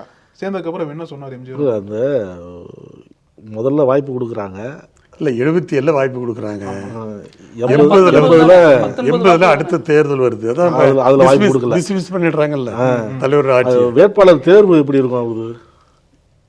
வேட்பாளர் தேர்வு நல்லா பண்ணுவார், அதில் ஒன்றும். அப்புறம் எப்படி மிஸ் ஆச்சு? இல்லை மிஸ் ஆயிடுச்சுன்னா அலைன்ஸில் போயிடுச்சு. அதுதான் நீங்கள் போயிட்டு எனக்கு தலைவர் வந்து எனக்கு சீட்டு கொடுக்க மாட்டேன்லாம் சொல்லலை, அந்த கம்யூனிஸ்ட் அதை எடுத்துக்கிட்டாங்க அந்த சீட் தொகுதியை. ஆமாம், கம்யூனிஸ்ட் எடுத்துக்கிட்டதுனால தொகுதி மக்கள் என்ன விட்டபாடு இல்லை, நீங்கள் நின்னே ஆகணும்னு. ஏங்க நான் எங்கெங்க போய் நிற்கிறது, தெருக்கோடியில் தான் போய் நிற்கிறோம் அப்படின்னா நீங்கள் நிற்கணும். எங்கள் தலைவருடைய அனுமதி இல்லாமல் எப்படி நிற்கிறது? அதெல்லாம் தலைவரெல்லாம் ஜெயிச்ச பிறகு பார்த்துக்கலாம். மக்கள் கொடுத்த எனக்கு ஊக்கம், தலைவரெல்லாம் நம்ம ஜெயிச்ச பிறகு பார்த்துக்கலாம். இப்போ நீங்கள் நிற்கிறீங்க, என்கிட்ட காசு இல்லைங்க, செலவு பண்ண முடியாதுங்க, நீங்கள் எதுக்கு செலவு பண்ணுறீங்க? நாங்கள் தேர்தல் சந்திக்கணும், ஒரு பெரிய பொருளாதாரம் நாங்கள் பார்த்துக்குறோம். அந்த எலெக்ஷனில் ஜனங்க எனக்கு காசு கொடுத்து ஓட்டு போட்டாங்க, நம்ப மாட்டேங்கிறீங்க. செலவுக்கு பணம் கொடுத்து ஓட்டு போட்டாங்க. அந்த பூத்து காசு கொடுப்பாங்கன்னு அந்த தேர்தல் நேரத்தில் பூத்து காசு கொடுப்பாங்க, அதை வந்து வாங்க மாட்டேன்ட்டாங்க என்கிட்ட. நாங்கள் பார்த்துக்குறோம், நீங்கள் போங்க.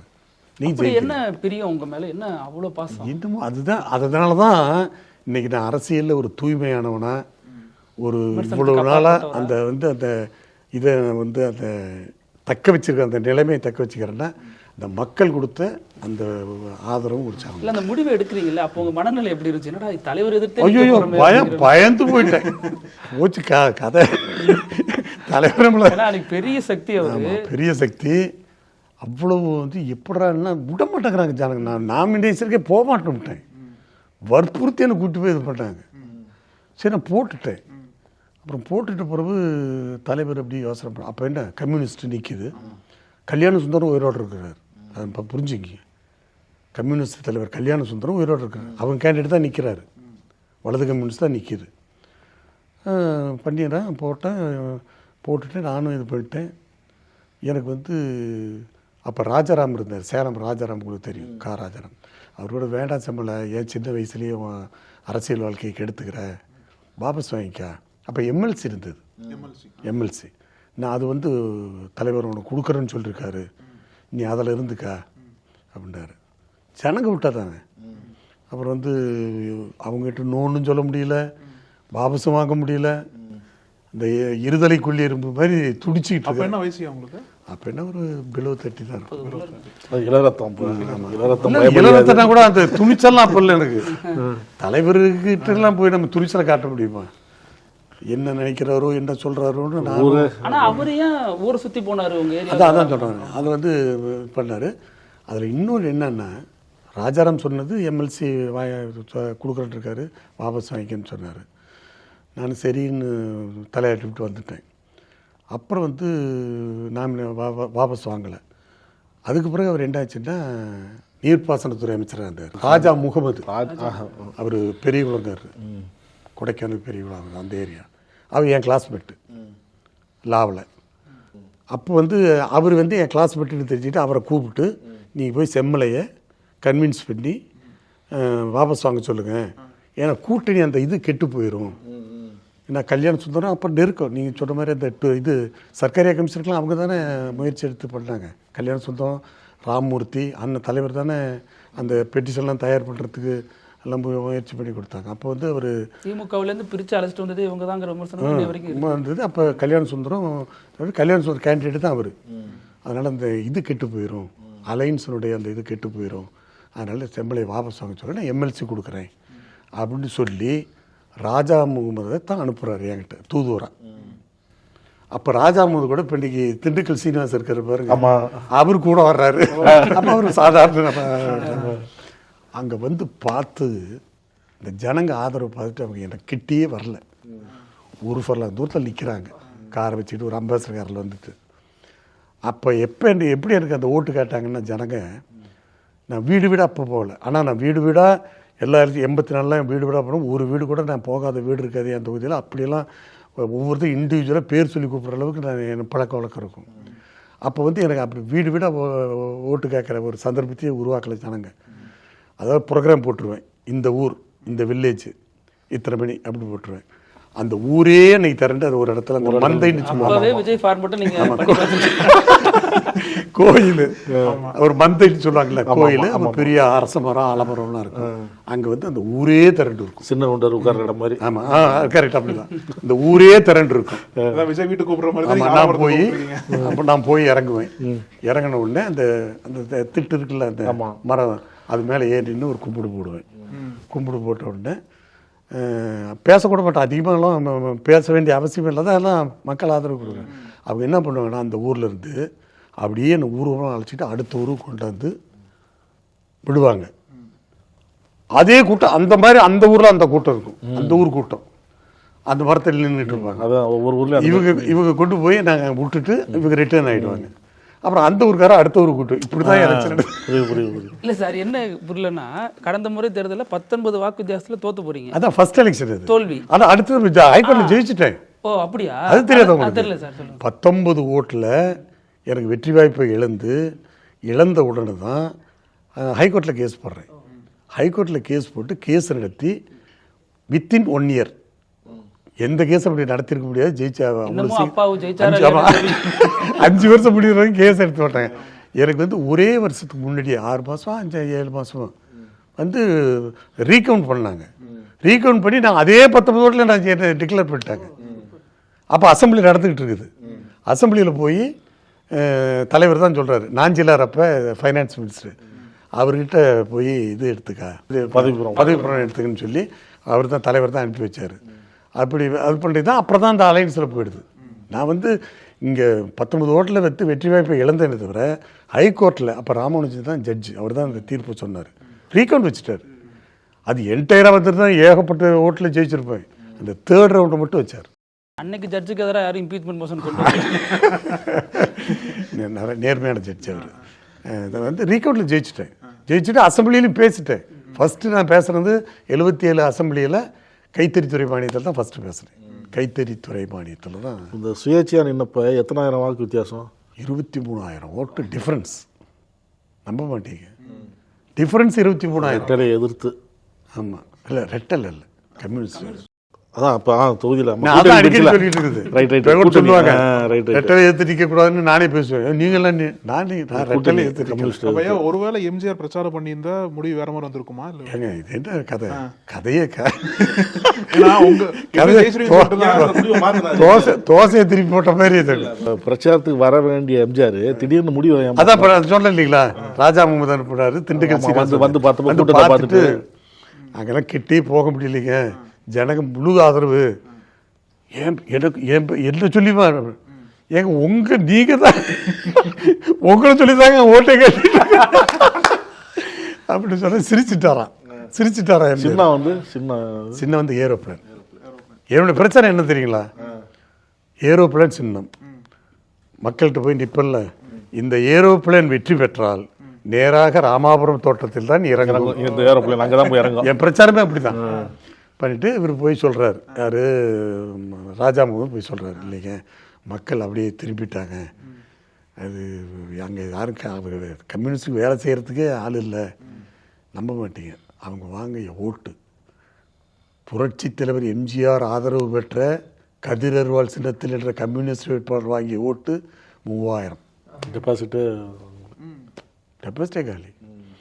அப்புறம் வந்து ஒரு ராஜா சொன்ன உடனே அப்படியா ஆனால் அப்பவும் போகிற அந்த நல்ல உள்ளம் ஜெயிச்சுடுவானே இப்படியே தான் கேட்டாரான். ஜெயிச்சுடுவானே இல்லைங்க ஜெயிச்சுடுவாருங்க. ஜெயிச்சுட்டா பரவாயில்ல, ஜெயிச்சுடுவானான்னு தான் கேட்டாரான். பார்த்துட்டு பிரச்சாரம் சேலம் பிரச்சாரத்துக்கு வர்றாரு. வந்து டிவியில் தங்குறாரு. கல்யாண சுந்தரம் போய் அவர்கிட்ட சொல்கிறாரு, தாரமங்கலம் தொகுதிக்கு நீங்கள் பிரச்சாரத்துக்கு வந்தாகணும், 2 இடத்துல பேசணும். தாரமங்கலத்தில் பேசணும், அடுத்து மேச்சேரியில் பேசணும். இல்லைன்னா ஜனங்க ஒரு கட்சிக்காரன் கூட எங்கள் வேட்பாளர்கிட்ட வரமாட்டேங்கிறான், இப்போ பூரா சுயாட்சிக்கு தான் செய்கிறாங்க அப்படின்னு சொன்ன உடனே அப்படியா தான் அதுக்கு முன்னாடி நியூஸ் போயிடுச்சு அவருக்கு. சரி நீங்கள் போங்க, நான் வேனில் நின்று பேசிடுறேன். நீங்கள் தாரமங்கலம் வந்துட்டு நான் மேச்சேரி போயிட்டு நான் மேட்டூர் போகிறேன். மேட்டூர் அடுத்த தொகுதி. அப்போ நாச்சி அவருக்கு பிரச்சாரத்துக்கு போகணும். அப்போ வந்து தலைவர் சொல்லிவிட்டு சைஸை அவர் அனுப்பிச்சி விட்றாரு. யாரை? கல்யாண சுந்தரம். போயிட்டு 5:30 மணிக்கு டிபி விட்டு வர்றாரு. அப்போல்லாம் அம்பாசிடர் தானே. ஒரு கதவை அப்படியே திறக்கிறாரு. ஒரு காலம் மேலே வச்சுக்கிட்டாராம். பைலட்டை கூப்பிட்ருக்காரு. எங்கே போகிறேன்ருக்காரு. அதாங்க தாரமங்கலம் போய் மேச்சேரி வேன்லேயே பேசிட்டு மேட்டூர் தொகுதிக்கு பிரச்சாரம். என்ன செய்வீங்களோ எனக்கு தெரியாது. தாரமங்கலம் தொகுதியில் என் கார் போகக்கூடாது. தாரமங்கலம் தொகுதிக்குள்ளேயே போகக்கூடாது. நீ மேட்டூர் போகிறதுனா இது 2 ரூட்டு தான் வழியே. ஒன்று மேச்சேரி வழியாக போகணும், இல்லை மேட்டூர் இது தாரமங்கலம் வழியாக போகணும். அந்த தொகுதியில் என் கார் போகக்கூடாது அப்படின்னு சொல்லிட்டார். ஒரு 5 நிமிஷம் பரபரப்பு. எப்படி இருக்கு? அப்புறம் என்ன பண்ணாங்கன்னு தெரியுங்களா? நேராக எடப்பாடி. இப்போ எங்கள் பொதுச்செயலர் தொகுதி அந்த ஊர் எடப்பாடி. எடப்பாடி போகும்போது என் தொகுதி டச் ஆகாது. இப்படி நேராக அந்த ஈரோடு ரோட்டில் வந்துடும். வந்து எடப்பாடி போய் நேராக அந்த அந்தியூர் அந்த இதில் போய் மேட்டூர் போயிட்டு மேட்டூர் பிரச்சாரத்தை முடிச்சுக்கிட்டு ஈரோடு. என் தொகுதியில் காலையில் வைக்கல. அப்புறம் மக்களுக்கும் தொண்டர்களுக்கும் எப்படி இருக்கும்? அடுத்த ஒரு 5000-10,000 ஜெயிக்கிறோம். 23,000 போயிடுச்சு. ஆனா இப்பேற்பட்ட பிரபலமும் செல்வாக்கும் உள்ளவங்களை 2021 எடப்பாடி பழனிசாமி சரியா பயன்படுத்திக்கலையோ? இல்லை 21 நான் சீட்டை கேட்கல. நீங்க தான் கேட்கல. ஆமாம். ஏன்னா நான் ஒரு 8 தேர்தலில் நின்றுட்டேன், 6 தேர்தலில் ஜெயிச்சிட்டேன், எம்எல்ஏவாக இருந்துட்டேன், அமைச்சராகவும் இருந்துட்டேன், அதே மாதிரி எம்பியாகவும் இருந்துட்டேன். அடுத்தது புரோட்டோம் ஸ்பீக்கராகவும் அம்மா என்ன ஆக்கினாங்க. தற்காலிக அவங்களுக்கே பதவி பிரமாணம். அம்மாவுக்கே நான் பதவி பிரமாணம், கலைஞருக்கு பதவி பிரமாணம் செஞ்சவன் நான். எங்கள் எடப்பாடியாருக்கு நான் தான் பதவி பிரமாணம் செஞ்சு வச்சேன். அதே மாதிரி ஸ்டாலினுக்கு நான் தான் பதவி பிரமாணம் பண்ணி வச்சேன். அதனால் கிட்டத்தட்ட எல்லாத்தையும் பார்த்துட்டேன், எல்லாத்தையும் அனுபவிச்சுட்டேன். அவ்வளோ வாய்ப்பும் எனக்கு கொடுத்தாங்க. அதில் வந்து இது இல்லை. எடப்பாடியாரை பொறுத்தவரைக்கும் என்னை நல்லா பயன்படுத்தியிருக்கிறாரு. என்னுடைய விருப்பத்தை நான் அவர்கிட்ட சொல்லியிருக்கிறேன். விருப்பம் மூலியமா இப்போ மறுபடியும் விருப்பம் வாங்கியிருக்கீங்களா? இல்லை நான் இல்லை ஒன்று இப்போ எலெக்ஷனில் வந்து கண்டெஸ்ட் பண்ணுற ஐடியா இல்லை. ஆனால் என் பொதுச்செயலர் என்ன முடிவு பண்ணுறாரு, என்ன நினைக்கிறாருன்னு எனக்கு தெரியாது. நான் இது வரைக்கும் இன்னைக்கு கூட நான் உங்கள் பேட்டிக்கு வர்றதுக்கு முன்னாடி அவருக்கு தான் நான் பணம் கட்டிட்டு வந்தேன். எனக்கு நான் கட்டலை. பட் அவர் என்ன முடிவு, ஆனால் ஒன்று எனக்கு என்ன, என் மேலே எனக்கு என்ன, என் பொதுச்செயலர் நம்பிக்கைன்னா என்னை பற்றி நல்லா தெரிஞ்சவர் அப்படிங்கிறதுனால என்ன நல்ல விதமாக பயன்படுத்திக்குவார். எதை எப்போ செம்மலைக்கு செய்யணுங்கிறது அவருக்கு தெரியும். உங்களுடைய தொடக்க காலத்திலிருந்து நீங்கள் பார்த்துட்டு வரீங்க. எதிர்க்கட்சி தலைவர் இப்போ எடப்பாடி பழனிசாமி பொதுச் செயலாளராக வளர்ந்திருக்காரு. ஆனால் நீங்கள் தொடக்க காலத்திலிருந்து அதே ஏரியாவில் இருக்கிறதுனால அவர் கூட பேசுனது அந்த அனுபவங்கள்லாம் எப்படி? இல்லை அதெல்லாம் வந்து ஒன்றும் ஒரு கிளை செயலாளர் இருந்து அதெல்லாம் நல்லா, அதாவது நல்ல ஒர்க்கர். இன்னும் சொல்ல போனால் ரொம்ப திறமையானவர், கெட்டிக்காரன்னே சொல்லலாம். அவர் ரொம்ப நுணுக்கமானவர். அதில் வந்து அவர் நல்ல எதுனாலும் நல்ல இது பண்ணுவார், டேக்கிள் பண்ணுவார், எதையும் சந்திப்பார். அதாவது எனக்கு மிகப்பெரிய மரியாதை கொடுக்குறவர். அதெல்லாம் வந்து நம்ம குறையே சொல்ல முடியாது. அதான் நான் சொல்கிறேன், என்னுடைய சீனியருக்கு மரியாதை இல்லைன்னு செங்கோட்டையன் இல்லை, அதுதான் தப்பு. அது வந்து வன்மத்தால் சொல்கிற வார்த்தை. அவரு அது வந்து முழுக்க நான் ஏற்றுக்க மாட்டேன். அவர் மாதிரி ஒரு எளிமையான ஆலோசனையை கேட்க மாட்டாருங்கிறாங்களே, அதெல்லாம் இல்லைங்க. அதெல்லாம் தப்பு. அதாங்க, அதாவது குறை சொல்லணும்னா கட்டின மனைவி கூட குறை சொல்லணும்னா என் வேணான்னு சொல்லுவோம். ஒரு கையாளாத புருஷன். அந்த மாதிரி அவரை பொறுத்த வரையிலும் ஐடியாவும் கேட்பார், சொன்ன கேட்டுக்குவார், முடிவு அவர் எடுப்பார். அதுவும் வந்து அவர்கிட்ட இருக்கிற ஒரு பிரத்யேக குணம் அவருக்கு. எல்லா ஆலோசனையும் கேட்பாரு. இதில் சொன்னீங்க பொதுக்குழுவில் பேசும்போது எம்ஜிஆருக்கு எப்படி ஒரு அசாத்திய தைரியமும் துணிச்சலும் ஜெயலலிதா அம்மாவுக்கு எப்படி ஒரு அசாத்திய துணிச்சல் இருந்ததோ அந்த துணிச்சலை எடப்பாடியார் பார்க்கறான்னு சொல்றீங்க. உண்மையில அதாவதுங்க, அதுதான் அந்த துணிச்சல். நான் பழகினவன், நேரில் இருந்தவன், அவரோட பயணிக்கிறவர்கள் நான் சொல்கிறேன். ரொம்ப துணிச்சலானவர், எதை பற்றியும் கவலை, தைரியமானவர். அதாவது பின்வாங்க மாட்டார். ஒரு முடிவு எடுத்துட்டாருன்னா பின்வாங்க மாட்டார். மிக எளிமையானவர். இன்னும் சொல்ல போனால் எளிதில் அணுகக்கூடியவர். நீ ஒன்றும் வேண்டாம். எத்தனை சீஃப் மினிஸ்டர் நான் பார்த்துருக்கோம். நீங்கள் அவரை போய் சந்திச்சிங்களா இல்லையா, நீங்கள் போங்க, நல்லா உட்காந்து பேசுவார். உடனே கூப்பிடுவார். உங்கள் பேரை சொன்னால் கூப்பிடுவார். அந்தளவுக்கு ரொம்ப எளிமையானவர், எளிதில் அணுகக்கூடியவர், திறமையானவர். அதே மாதிரி ஏதாவது சொன்னால் ஏற்றுக்குவார். ஒரு முடிவு பண்ணிட்டாருன்னா நல்ல முடிவாக தான் எடுப்பார். ரொம்ப கெட்டிக்காரர். அதாவது அந்த அட்மினிஸ்ட்ரேட்டிவ் கெப்பாசிட்டிங்கிறது அவர்கிட்ட பார்க்கலாங்க. அது வந்து மறுக்கவே முடியாது. இல்லை, பேசும்போது அந்த ஏரோப்ளைன் சின்னத்துக்கு ஓட்டு போடுங்க, அந்த ஏரோப்ளைன் நேராக போனீங்களா? அது மாதிரி ஆமாம், இறங்கி என்ன சொன்னார்?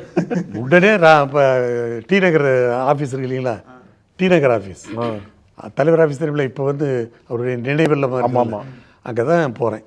கையில் ரோஜாப்பூ மாலையோட போகிறேன், ஒரு ஆளுயர மாலையோட. அவருக்கு போல நான் போகிறேன் பார்க்கறதுக்கு. எங்களுக்கு மேலே மாடியில் இருக்கிறாரு, ஒரு செம்மல் வந்திருக்கிறான்னு சொல்கிறாரு. அப்புறம் ஒரு 1/2 hour ரெடியாகி, சாயந்தரம் நேரம் அது ரெடியாகி படியில் அவர் எப்படி ஸ்பீடு இறங்குவார் தெரியும். டக்கு டக்கு டக்குன்னு வந்துட்டார். பார்த்தாரு, அப்படின்ட்டேன். அப்படி தடுத்தார். ஏன் இவ்வளோ அவசரப்படுற? அவர் கேட்ட வார்த்தை, ஏன் இவ்வளோ அவசரப்படுறேன்னாரு. நான் ஒன்றுமே பேச முடியல. என்னை என்ன நினைப்பாங்க, இன்னும் நான் இது கூட இது பண்ணல, அமைச்சரை கூட நான் அமைக்கலை. நான் வந்து உன்னை சேர்த்துக்கிட்டேன், உன் வெற்றிக்கு நானே தான் காரணம்னு சொல்லி அந்த அலைன்ஸுடைய இது கெட்டு போயிடும். கொஞ்சம் பொறுமையாக இருக்க மாட்டியா? ஏன் அவசரப்படுன்னு சொல்லிட்டு அடுத்து கொஞ்சம் பொறுமையாக இருக்க மாட்டியா அப்படின்னாரு. நீ நம்ப மாட்டீங்க, அப்படியே அழுகுறேன். அப்படியே கண்ணு தண்ணி வந்துக்கிட்டு கையில் மாலை பிடிச்சி நிற்கிறேன். அந்த கண் தண்ணியை என் கண்ணில் அந்த வடித்த தண்ணியை பார்த்து அவரே அந்த மாலை எடுத்து வாங்கி போட்டுக்கிட்டு அப்போ எப்போ கட்சியில் வந்து எதிர்த்து நின்னா கட்சியை கட்டி விடுவாங்க இல்லையா, அப்போ கூட மாலையை வாங்கி போட்டுட்டு சரி நாவலர் இருப்பார். அதாவது இப்போ நான் எதுக்கு சொல்கிறேன், இப்படி சொன்னது கூட அது ஒரு ஒப்புக்காக தான் சொல்லியிருக்காரு. அவர் வேலையே நாவலர்கிட்ட சொல்லிட்டாரு, செம்மலை வந்திருக்கிறான், நான் அனுப்பி வைக்கிறேன், அந்த இது மன்னிப்பு கடிதம் உங்களை எழுதி கையெழுத்து வாங்கிக்கன்னு சொல்லிட்டு வருது. அப்போ தான் இறங்கி வர்றாரு. எனக்கு இவ்வளோ பேசுகிறாரு, என்னை சோதிக்கிறாரா அது என்னன்னு தெரியல. ஏன் அவசரப்படுற, பொறுமையாக இருக்க மாட்டியா? நான் அமைச்சரை கூட போல என்ன அலைன்ஸ் என்ன நினைப்பாங்க. இப்போ நானே வெற்றி காரணமாக இருந்துட்டுன்னு சொல்லி என் மேலே ஒரு கெட்ட பேர் வரும்ல, கொஞ்சம் பொறுமையாக கூட்டணி தர்மம்னு ஒன்று இருக்குது. அதான் கூட்டணி தர்மம்னு ஒன்று இருக்குல்ல, ஏன் அவசரப்படுறது? அப்புறம் நான் அழுதுட்ட உடனே அவர் அப்படியே மாலை வாங்கி போட்டுக்கிட்டு சரி நாவலர்கிட்ட சொல்லியிருக்கேன், போய் கையெழுத்து போட்டு போ. இந்த கூட்டணி தர்மம் பற்றி பேசும்போதுங்க, அதிமுகவுக்கு இப்போ இருக்கிற அதிமுகவுக்கு கூட்டணி தர்மம் முக்கியமா இல்லை தமிழக கல அரசியல் முக்கியமா? ஏன்னா தமிழக கல அரசியல் விட்டுட்டு கூட்டணி தர்மத்துக்கு பாஜக சப்போர்ட் பண்றாங்க. இல்லை, தமிழக கல அரசியலுக்கு கூட்டணி தேவைப்படுது இல்லை. இப்போ நான் சொல்றேன், திமுக கட்சிக்கு இல்லை திமுகவில் இருக்கிற கூட்டணி இல்லை நிச்சயமா தமிழக நலன் தான் எங்க கட்சிக்கு முக்கியம், எங்க பொதுச் செயலருக்கு முக்கியம். அந்த தமிழக நலனை காப்பதற்கு கூட்டணியும் தேவை, அவசியம். அதனால நான் என்ன சொல்றேன்னா, இப்ப திமுகவில் இருக்கிற கூட்டணி கட்சிகள்ல அவங்களுக்குள்ள என்ன ஒவ்வொருத்தரும் கொள்கை உடன்பாடா? ஒத்த கொள்கை. எந்த கொள்கை? பிஜேபி கூடாதுங்கிற அந்த ஒரு கொள்கையை தவிர வேற என்ன அவங்களுக்கு? ஸ்ட்ராங்கா நிக்கிறாங்க. எந்த ஸ்ட்ராங்கா நிக்கிறாங்க? பசை போட்டு ஒட்டுறாங்க, நிக்கிறாங்க. இது என்ன பசை போட்டு ஒட்டினா கப்புனு பிடிச்சிக்கும்ல. அதான் திமுக எதிர்ப்பு அது ஒன்று தான். திமுக எதிர்ப்பு அது ஒன்று தான். எதுக்கு? எங்க கூட்டணி கூட்டணியில் அது அப்படி எடுத்துக்கலாம், அப்படி எடுத்துக்கலாம். அதான் எங்க தலைவர் பொதுச்சா அடிக்கடி சொல்லுவாரு, எங்களுடைய கூட்டணி இப்ப இவங்களாவது கொள்கை கூட்டணிப்பாங்க. எங்க பொதுச்செயலர் கொள்கை கூட்டணி சொல்லியிருக்க மாட்டாரு. தேர்தல் கூட்டணி, கொள்கை வேறு, கூட்டணி வேறு. எங்களுக்கு கொள்கை கூட்டணி எங்கள் பொதுச் செயலாளர் சொல்லவே மாட்டார். இது தேர்தல் கூட்டணி. இப்போ ஒன்றும் வேண்டாம், உங்களுக்கு தெரியாதில்ல, 67 அண்ணா ஒரு கூட்டணி அமைச்சார், ஜெயிச்சார். காங்கிரஸ் ஆட்சி வீழ்த்தினார், ஜெயிச்சார். உடனே சுதந்திராவும் கம்யூனிஸ்டுமே அந்த கூட்டணியில் இருந்தாங்க. இது வட துருவம், இது தென் துருவம், முதலாளித்துவம், தொழிலாளர் வர்க்கம். இருந்தாலும் கூட்டணி எலெக்ஷனில் ஜெயிச்சாச்சு, காங்கிரஸ் ஆட்சி வீழ்த்தியாச்சு, அதாவது அச்சீவ் பண்ணிட்டாங்க, இலக்கு அடைஞ்சாச்சு. 15 நாள் ராஜாஜி என்ன சொன்னார்? எங்களுடைய தேனிலவு முடித்து விட்டது. ராஜாஜி சொன்ன வார்த்தை, அதாவது இப்போ நான் சொல்கிற வார்த்தை தான் அவர் சொன்னார். எங்களுடைய தேனிலவு முடிந்து விட்டது. நாங்கள் எந்த நோக்கத்திற்காக கூட்டணி அமைத்தோமோ அந்த நோக்கம் நிறைவேறிவிட்டது. இனி கூட்டணிக்கு நாங்கள் எதிர்க்கட்சி பணியை செய்வோம் அப்படின்னு சொல்லி சபாநாயகர் தேர்தலில் போட்டி போட்டார் சார். ஆதித்யநாத் நிற்கிறார், அண்ணாவுடைய கேண்டிடேட்டா, திமுக கேண்டிடேட்டா அண்ணா ஒரு நிற்கிறார் ஆதித்யநாத். ராஜாஜி கேண்டிடேட் போட்டார எதிர்த்து. அதுதான் சொன்னார், எங்கள் பொதுச்செயலர் சொல்கிறது அதுதான். இது கொள்கை கூட்டணி இல்லை, தேர்தலுக்கான கூட்டணி. இப்போ தமிழக முதல்வர் மு.க. ஸ்டாலினை எதிர்க்கட்சித் தலைவர் எடப்பாடி பழனிசாமி எளிதாக சந்தித்து பேச முடியும். இவங்க 2 பேர் சந்திக்கிறாங்க, ஒரு நல்லது கிட்டதான் சந்திக்கிறாங்க. அது மாதிரி ஓபிஎஸ்ஸையும் சந்திக்கிறாங்க. அதே மாதிரி மற்ற தலைவர்கள் இப்போ சீமான், வைகோலாம் நேரெதிராக இருந்தவங்களாம் இப்போ ஒன்றா சந்தித்து பேசுகிறாங்க. ஆனால் கடந்த காலங்களில் முன்னாள் பொதுச் செயலாளர், முன்னாள் முதல்வர் ஜெயலலிதா அவங்க இருந்த காலகட்டத்தில் இப்போ அதிமுகவிலிருந்து ஒருத்தர் இன்னொரு கட்சியை சார்ந்தவங்கள்ட்ட பேசவே முடியாது, அவங்க வீட்டு விசேஷங்களுக்கு போகக்கூடாதுலாம் ஒரு நெருக்கடி இருந்துச்சுல்ல, அந்த சூழ்நிலை எப்படி சார் இருந்துச்சு? இல்லை, அதாவது அது வந்து தலைமை மேலே இருக்கிற ஒரு பயம். இப்போ எங்கள் புரட்சி தலைவரோ அல்லது புரட்சி தலைவியோ அவங்க வந்து யாருக்கும் இன்ஸ்ட்ரக்ஷன் கொடுக்கல. நாங்களாக நினச்சிக்குவோம், போனால் அதை அம்மாவுக்கு வருத்தப்படுவாங்களோ, அம்மா கோச்சிக்குவாங்களா அப்படின்னு நாங்களாக எடுக்கப்பட்ட முடிவு. இப்போ எங்கள் அம்மா கூப்பிட்டு நீ அங்கே போகக்கூடாது, இங்கே போகக்கூடாதுன்னு அவங்க சொல்ல மாட்டாங்க. தன் மகன் கல்யாணத்துக்கு போகாத நகர்கள் அப்படிலாம் இல்லை, இருந்திருக்காங்க. அது காரணம் வந்து இவங்களாம் இது முடிவு பண்ணிட்டது. போனால் தலைவர் கோச்சிக்காரு. அப்படி எங்கள் கட்சியிலையும் சில பேர் போட்டு கொடுப்பாங்கல்ல, பாருங்கள் திமுகவோட தொடர்பு வச்சுக்கிட்டு இருக்கிறாங்க, அதெல்லாம் கொஞ்சம் எச்சரிக்கையாக இருப்பாங்க. சசிகலா, ஓபிஎஸ், செங்கோட்டையன் இவங்க கிட்ட நீங்கள் நடந்துக்கிட்ட நல்ல நினைவுகள் எதுவும் சொல்லுங்களேன். எனக்கு வந்து திருமதி சசிகலா பொறுத்தவரை எனக்கு பழக்கம் கிடையாது. அவங்கள ஆதரிச்சிங்க? இல்லை, அது வந்து கட்சி எடுத்த முடிவு, கட்சி எம்எல்ஏக்கள் தனிப்பட்ட அப்போ நான் எம்எல்ஏ, எனக்கு பழக்கம் கிடையாது. அதெல்லாம் வந்து எனக்கு அவங்க அந்த குடும்பத்தோடய எனக்கு தொடர்பு கிடையாது. இது பண்ணிட்டுருக்கோம், கேள்விப்பட்டிருக்கேன். நான் கூட தோட்டத்துக்கு போனாங்க அம்மாவை மட்டும் தான் பார்ப்பேன், வேறு யாரையும் நான் பார்க்க மாட்டேன். அதனால் அந்த மாதிரி தான் நான் என்னுடைய இதை வச்சுக்கிட்டோடைய அவங்க எல்லாம் எனக்கு வந்து பரிச்சயம் கிடையாது, பழக்கமும் கிடையாது. நான் வந்து அவங்ககிட்ட நான் அதிகமாக பழகினதும் கிடையாது. அது அவங்களுக்கே தெரியும். பட் அவங்களும் என்னை பற்றி அவங்களுக்கும் தெரியும் இல்லைங்களா. நான் வந்து அதான் அந்த ஒரு எனக்கு என்னுடைய இது அந்த சீனியாரிட்டி அனுபவம் அந்த இதெல்லாம் இருக்கிறதுனால கொஞ்சம் என்கிட்ட அவங்களும் அதிகமாக அவங்கள சந்திக்க முடியாதுன்னெலாம் சொல்கிறாங்களே, அதுன்னு இல்லை. நான் வந்து அதான் இப்போ உங்கள்கிட்ட சொல்கிறேன், நான் அம்மா தோட்டத்துக்கு போனால் அம்மா நேரடியாக பார்த்து வந்துடுவேன். குறுக்க யாரையும் பார்க்க மாட்டேன். யார் அப்பாயின்மெண்ட் கேட்டு அனுமதியெல்லாம் வாங்கிட்டு நான் போக மாட்டேன். அதாவது அதிகமாகவும் நான் போய்க்க மாட்டேன். அமைச்சராக இருக்கும்போது கூட அதாவது என்ன தெரியுங்களா, ஒரு குளிர்காயிரம் இல்லைங்களா, நெருப்பு தீயிட்டு இருப்போம், அகலாது அணுகாது. ஆமாம், அகலாது அதாவது ரொம்ப கிட்ட போய் சூடுபட்டுக்க மாட்டேன். அதில் ரொம்பவும் விலகி நின்று இது மாட்டேன். அந்த தூரம் அந்த டிஸ்டன்ஸை மெயின்டைன் பண்ணுவேன். அது அம்மா காலத்துலேயும் சரி, தலைவர் காலத்துலேயும் சரி. இப்போ எடப்பாடியார் ஒன்றும் பிரச்சனை இல்லை. ஏன்னா எனக்கு வந்து அவர் சமகால அரசியல்வாதி, அதனால் எனக்கு நல்ல உரிய மரியாதையை கொடுக்குறாரு. அதில் வந்து எந்த வித இது கிடையாது. சோஷியல் மீடியா பற்றி என்ன நினைக்கிறீங்க? இன்றைக்கி பொலிட்டீஷியன்ஸ் பாதி பேர் சோஷியல் மீடியாவில் தான் இருக்காங்க, அதில் தான் தன்னுடைய இமேஜை நல்லா டெவலப் ஆகும் நம்புகிறாங்க. இப்போ உங்களுக்கு யாரும் அட்மின் வச்சுருக்கீங்களா? நான் தேடி பார்த்தேன் ட்விட்டரில் உங்கள் பேர் எதுவுமே கிடையாது, இல்லையா? எதுவுமே கிடையாது. உங்களோட நீண்ட காலம் வரலாம். ஜென்சியில் அதில் தானே இருக்காங்க. ஜென்சி அதாவது என்ன ஃபோட்டோ, உட்காந்தா ஃபோட்டோ. ஆமாம், அதெல்லாம் வந்து இருக்கு. இல்லை, உங்களுக்கு என்ன சார் பிடிக்கும்? நான் அப்படி வந்து எனக்கு கல அரசியல் வேறு, இது வேற. எனக்கு வந்து சோசியல் மீடியாவில் போய் இடம் பிடிக்கணும்லாம் நான் விரும்ப மாட்டேன். புரியுதா? இப்போ ராஜவேல் சார் கூப்பிட்டாரு, நான் வந்தேன். இல்லைன்னா இதை கூட நான் இது பண்ணேன். இல்லை, நான் உங்கள்கிட்ட ஒரு அப்ளிகேஷன் போட்டு என்னை ஒரு பேட்டி எடுக்க அப்படின்லாம் நான் கேட்குற பழக்கம் இல்லை. 10 வருஷமாக எனக்கு வந்து சோசியல் மீடியாவை இது பண்ணுறதோட, இடம் பிடிக்கிறத விட மக்கள் மனதில் இடம் பிடிக்கணும். புரியுதுங்களா? அந்த அளவுக்கு இருந்த போதும் இன்றைக்கும் இப்போ நான் சொன்ன அந்த புரட்சி தலைவர் எனக்கு எப்படி என்ன இது பண்ணிட்டாரோ இல்லையா, அந்த தலைவர்களோட இப்போ இருக்கிற எங்கள் பொதுச்செயலோட நான் அந்த பழகிட்டதில் அந்த நீங்கள் நினச்சி பாருங்க, நான் 72 கூட எடுத்துக்கிறேன். அதுக்கு முந்தைய அரசியல் தான் 72 கூட எடுத்துக்கேன்.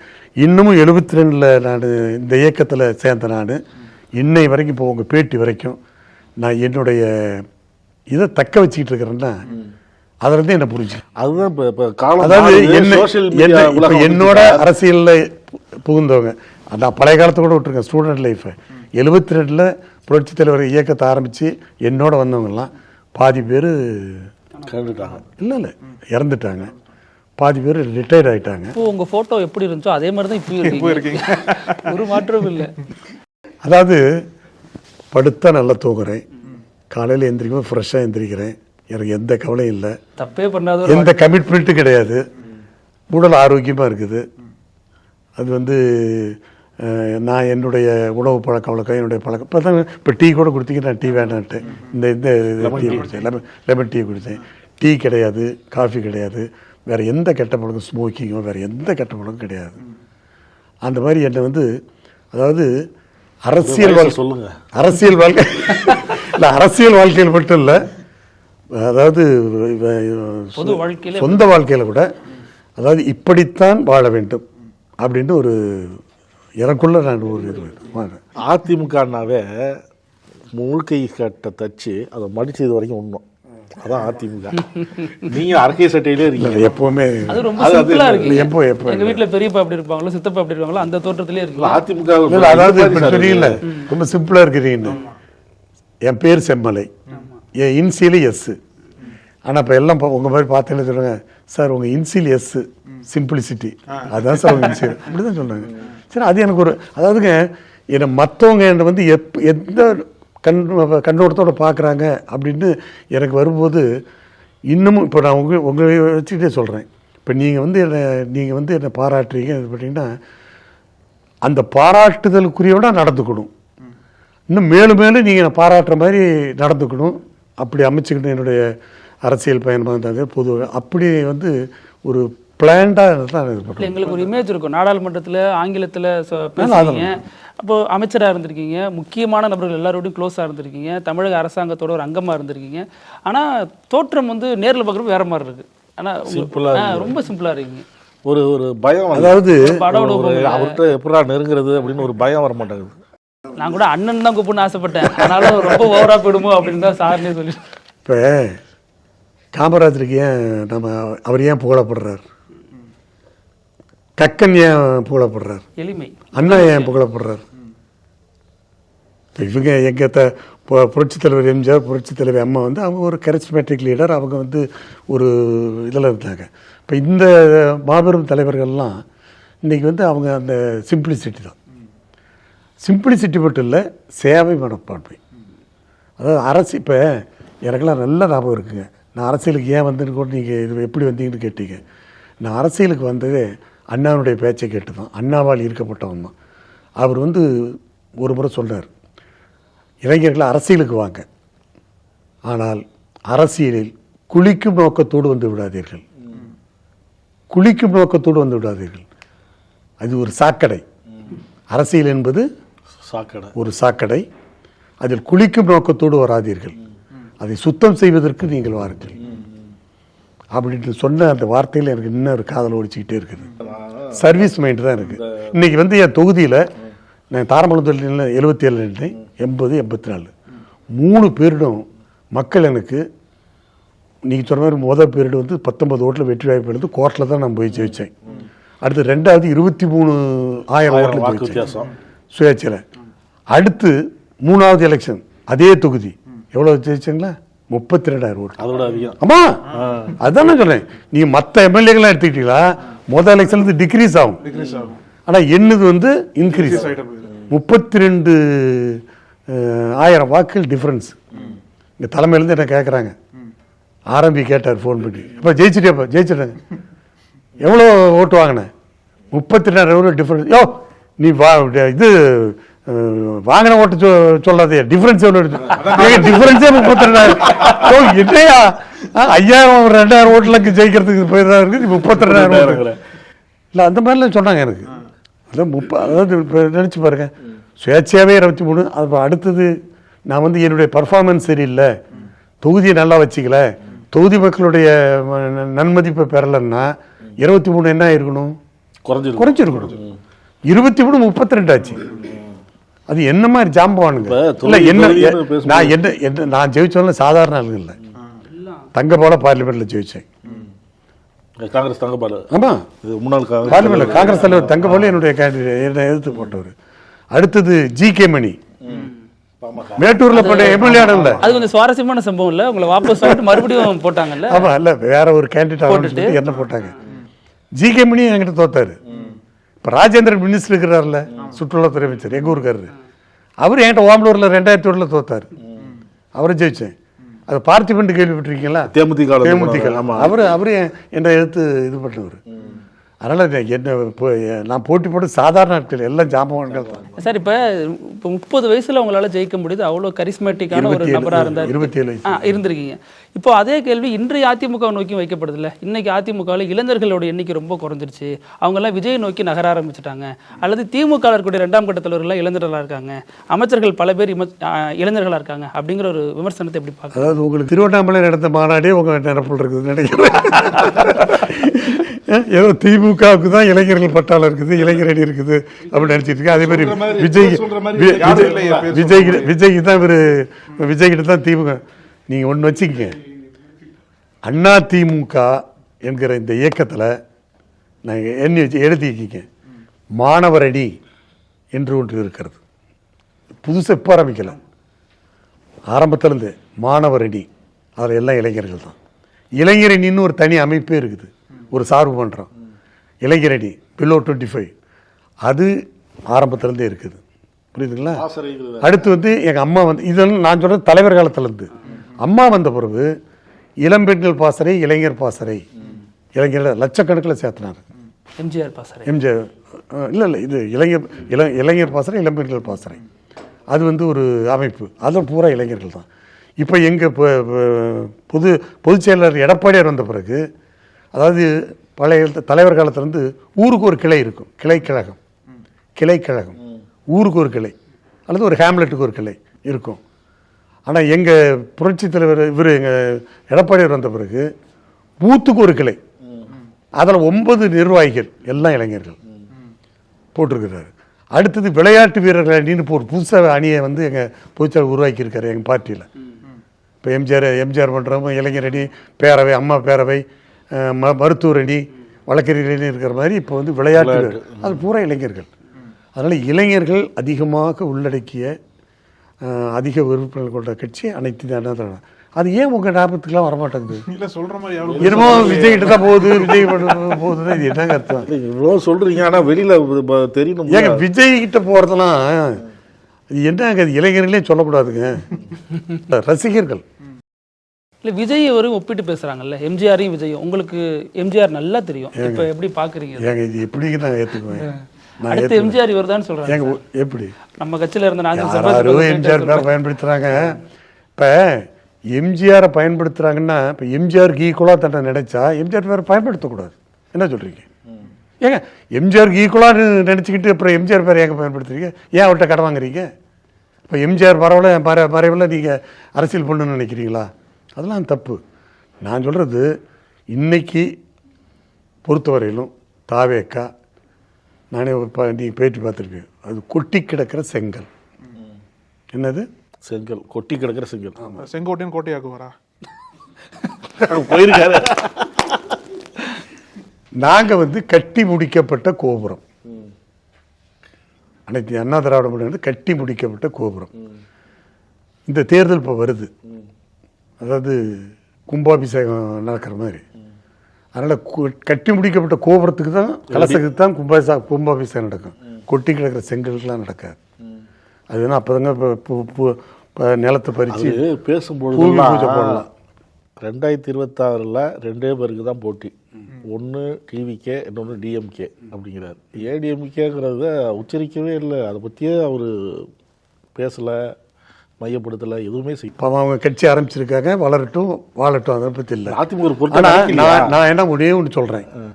ஆனால் ஒன்றே ஒன்று, அது வந்து நான் அவங்க சொல்கிறதுல, அதாவது பழமொழி ஒன்று இருக்குது, உங்களுக்கு தெரியாதில்ல, பேராசை. அது ஒரு பழமொழி இருக்குல்ல, பேராசை பெருநஷ்டம், பேராசை பெருநஷ்டம்பாங்க, பெருநஷ்டம். அதனால் பெருநஷ்டம் ஆகிறவங்களுக்கு பேராசைப்படக்கூடாதுங்கிறது தானே அவனுடைய அர்த்தம். இப்போ நான் சொல்கிறேன், எம்ஜிஆரோட ஒப்பிடுறாங்கங்கிறீங்க, எம்ஜிஆர் அளவுக்கு பண்ணுறாங்கிறீங்க, சரி ரைட்டு. அவர் என்ன சொல்கிறாரு, இதே விஜய் 2 பொதுக்கூட்டத்தில் என்ன சொன்னார், 1967 அண்ணா அரசியல் செய்த ஒரு புரட்சியை, மாற்றத்தை நான் 2026 உருவாக்குவேங்கிறார். அடுத்து 1977 பொது தேர்தலில் புரட்சித் தலைவர் எம்ஜிஆர் செய்த அரசியல் மாற்றத்தை நான் உருவாக்குகிறார். நான் ஒன்றே ஒன்று உங்களுக்கு சொல்கிறேன், உங்கள் பேட்டிக்காக சொல்கிறேன். அண்ணா வந்து என்ன 67 வந்து ஆட்சியை பிடிச்சாருன்னா ஸ்ட்ரெயிட்டாக போய் கோட்டையில் உட்காந்தாரா? He proved himself. பல சந்தர்ப்பங்களில் அதை நிரூபித்து காட்டினார். 57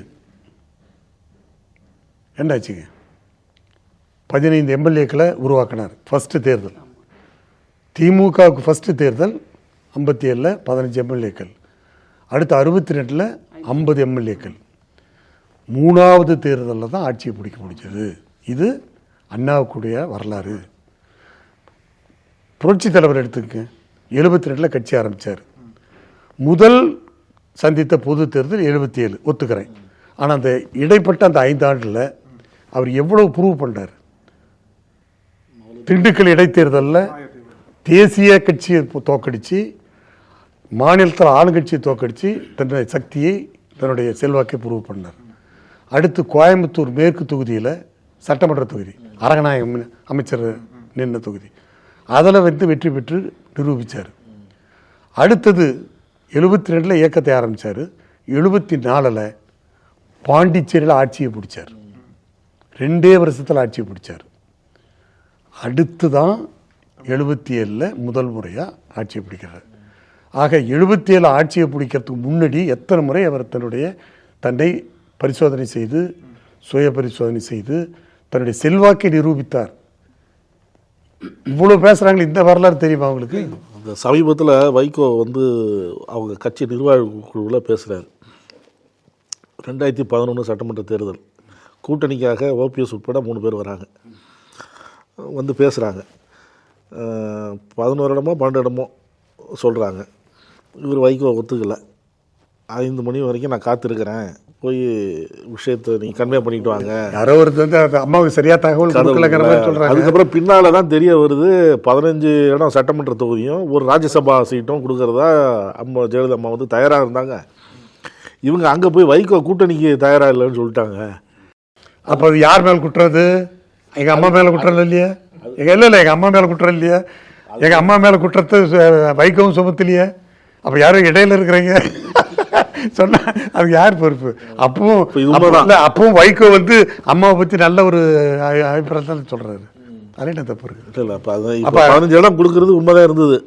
இல்லை, காத்துக்கிட்டு இருந்தது உண்மை. வைகோ வருவாருன்னு. ஆமாம், 2011. இல்லை அதுதான், அது ஏதோ ஒரு சந்தர்ப்ப சூழ்நிலை, அது மேட்ச் இதாகலி ஒழிய வந்து அவர் அம்மாவை பொறுத்தவரையிலுங்க என்கிட்டையும் பல முறை பேசியிருக்காரு. அம்மா பேசும்போது என்கிட்டையும் கேட்பார். என்னை கேட்டாங்க ஒரு கேள்வி ஒரு நாள். நானும் அவங்க அம்மா தனியாக தான் பேசிகிட்டு இருக்கிறோம். நமக்கு அரசியலில் யார் எதிரின்னு நினைக்கிறீங்க அப்படின்ட்டாங்க. என்ன ஏங்க, நமக்கு வந்து திமுக தாங்க எதிரி, கலைஞர் தாங்க நமக்கு எதிரி, அவங்க திமுக தான். நோ, அப்படின்னு நினைக்காதீங்க. நமக்கு வந்து கலைஞர் கருணாநிதி எதிரி இல்லை, ஃப்யூச்சரில் வைகோ தான் நமக்கு எதிரியாக வரும் அப்படின்னு சொன்னாங்க. ஏன்னா அப்போ வந்து இவருக்கு அந்த ஒரு செல்வாக்கு நல்லா இருந்து அதை வச்சுக்கிட்டு சொன்னாங்க.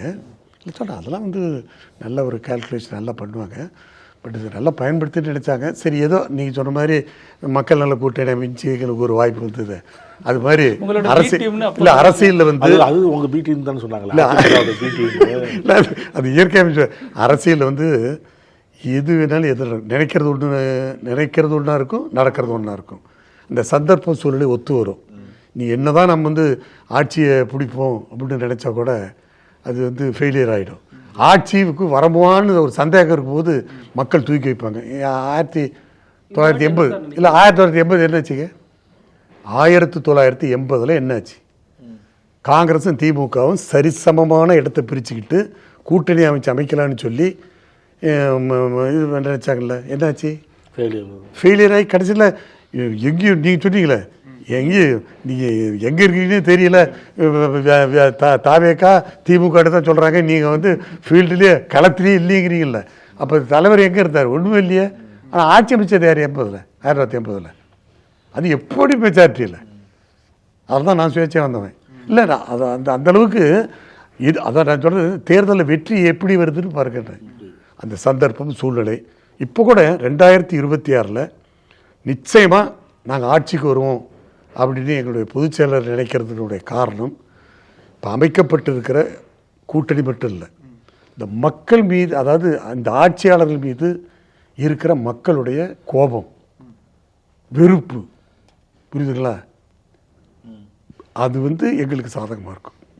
நீங்கள் சொல்லிக்கல இந்த கூட்டணின்னு சொல்றீங்களா, இந்த கூட்டணியோட இந்த மக்களுடைய வெறுப்பு அந்த சேரும்போது எங்களுடைய கூட்டணி போயிடும், பலம் பொருந்திய கூட்டணி, அப்படி விஸ்வரூபம் எடுக்கும். இறுதியாக ஒன்று ஃபோன் பண்ணி பேசுகிறப்பெல்லாம் ஒரு திருமண நிகழ்ச்சியில் போகிறேன், வரவேற்பு நிகழ்ச்சிக்கு போகிறேன், அதான் உங்கள் ஃபோனை எடுக்க முடியல அப்படின்லாம் சொல்லிட்டு இருப்பீங்க. ஒரு நாளைக்கு எத்தனை நிகழ்ச்சி அட்டன் பண்ணுவீங்க? அதாவது முகூர்த்த நாளில் ஒரு நாளைக்கு 15 கல்யாணம் கூட அட்டன் பண்ணிட்டுருக்கிறேன். இப்போ கூட பிறகு நேத்தி இப்போ மார்கழி மாதம் ரிசப்ஷன் நடக்குது, 3 அட்டன் பண்ணிட்டு தான் நான் முடியாதேன். உங்கள் நிகழ்ச்சிக்கே தான் வந்தேன். அப்புறம் இன்றைக்கி எங்கள் பொதுச்செயலருக்கு பணம் கட்ட வேண்டியது, அதனால் அது 2 வேலையும். அது எப்படி இல்லை, அதை எப்படி மெயின் பண்ணும்போது எனக்குங்க, அதாவது மேரேஜு, இந்த இது இறப்பு தகவல் வந்துருச்சுன்னா போயிடுவேன். ஒரு நாள் டிலேனா அடுத்த நாள் போயிடுவேன். அது மாதிரி ரொம்ப மக்களாக இருக்கிறது தான் எனக்கு இன்னமும் அந்த மக்கள் மத்தியில் எனக்கு வருது. என்னை எதிர்பார்த்துக்கிட்டு இருப்பாங்க, எதிர்பார்த்துட்டே இருப்பாங்க. இப்போ நேற்று இல்லை, 10 வருஷத்துக்கு முன்னாடி பேசும்போதே ஒரு பேட்டி எடுத்தேன் 4 மணி நேரம் எடுத்தேன். இல்லை, அது அந்த அடுத்த இது வந்துருச்சு, வாங்கி அந்த திருப்பி நான் கூப்பிட்றேன். என்னுடைய பழக்கம் அது வந்து எதுவுமே அதாவது அழைச்சிட்டா மட்டும், ஏன்னா அவங்க மனசு புண்படும், எதிர்பார்த்துட்டு இருப்போம். இன்னொன்றுங்க, நம்ம போகிறதுனால அவங்களுக்கு அது ஒரு மரியாதையாக நினைக்கிறாங்க. சில பேருங்க கல்யாணம், நான் அந்த 15 கல்யாணம் வரும்போது ஒன்றா பார்த்துட்டு லேட் ஆகும். அந்த பொண்ணு மாப்பிள்ளை வச்சுக்கிட்டு, சார் உங்களுக்காக நிறுத்தி வச்சுருக்கேன், எப்போ வீட்டுக்கு போகிறத கூட காத்துட்ருப்பாங்க. அப்போ வரணும்னு எதிர்பார்க்குறாங்க. அவங்கள ஏங்க வாழ்க்கையில் ஒரு நாள் அவங்க அந்த மாதிரி ஒரு இது பண்ணும்போது அதை அந்த விருப்பத்தை, அவங்களுடைய விருப்பத்தை நிறைவேற்றுறது நம்ம கடமை. எவ்வளோ நேரம்னாலும் போயிடுவேன்.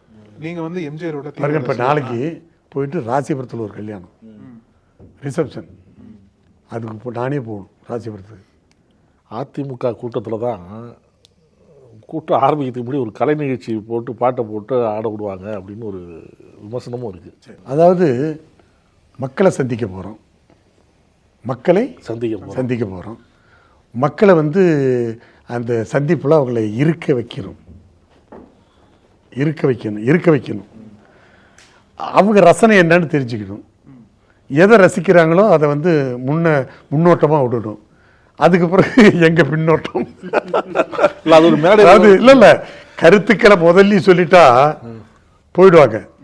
அதனால் அவங்க ரசிக்கிற அளவுக்கு ஒரு ரசனை உள்ள ஆடலோ பாடலோ அதை பாடி அவங்கள அப்படி இருக்க வச்சு, அப்புறம் நம்ம சொல்லும் போது காது கொடுத்து கொஞ்சம் கேட்பாங்க.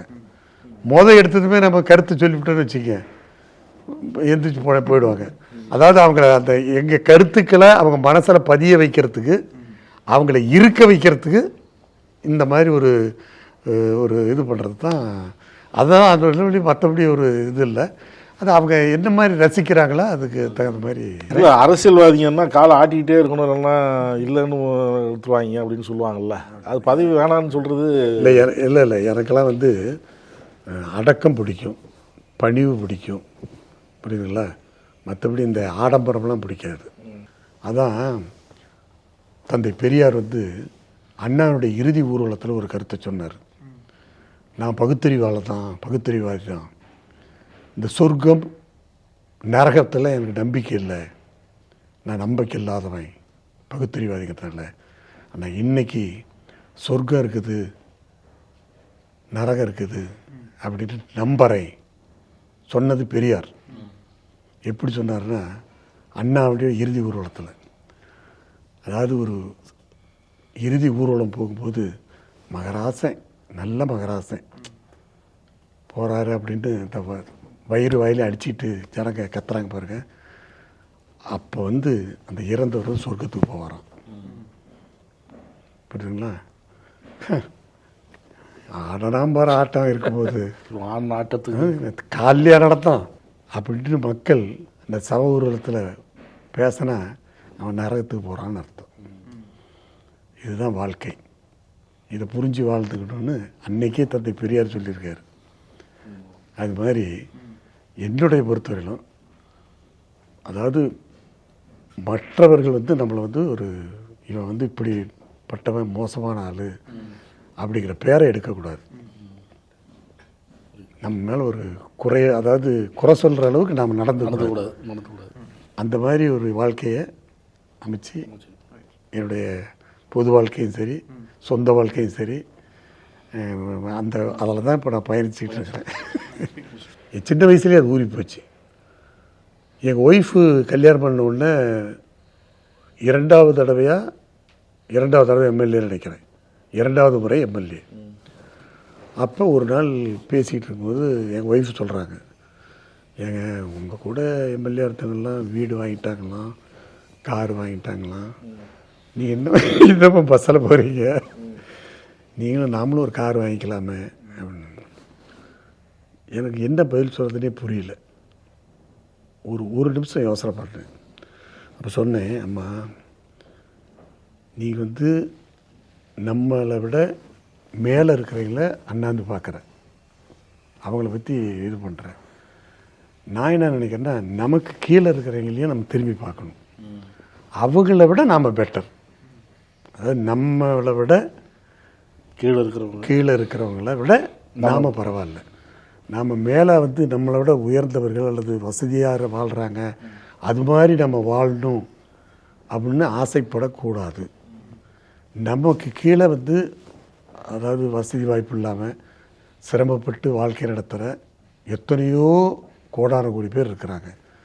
அவங்கள விட நாம் பரவாயில்ல அப்படிங்கிற இதில் நீ மன நிறைவு பெற்றிருக்குமான்னு சொன்னேன்.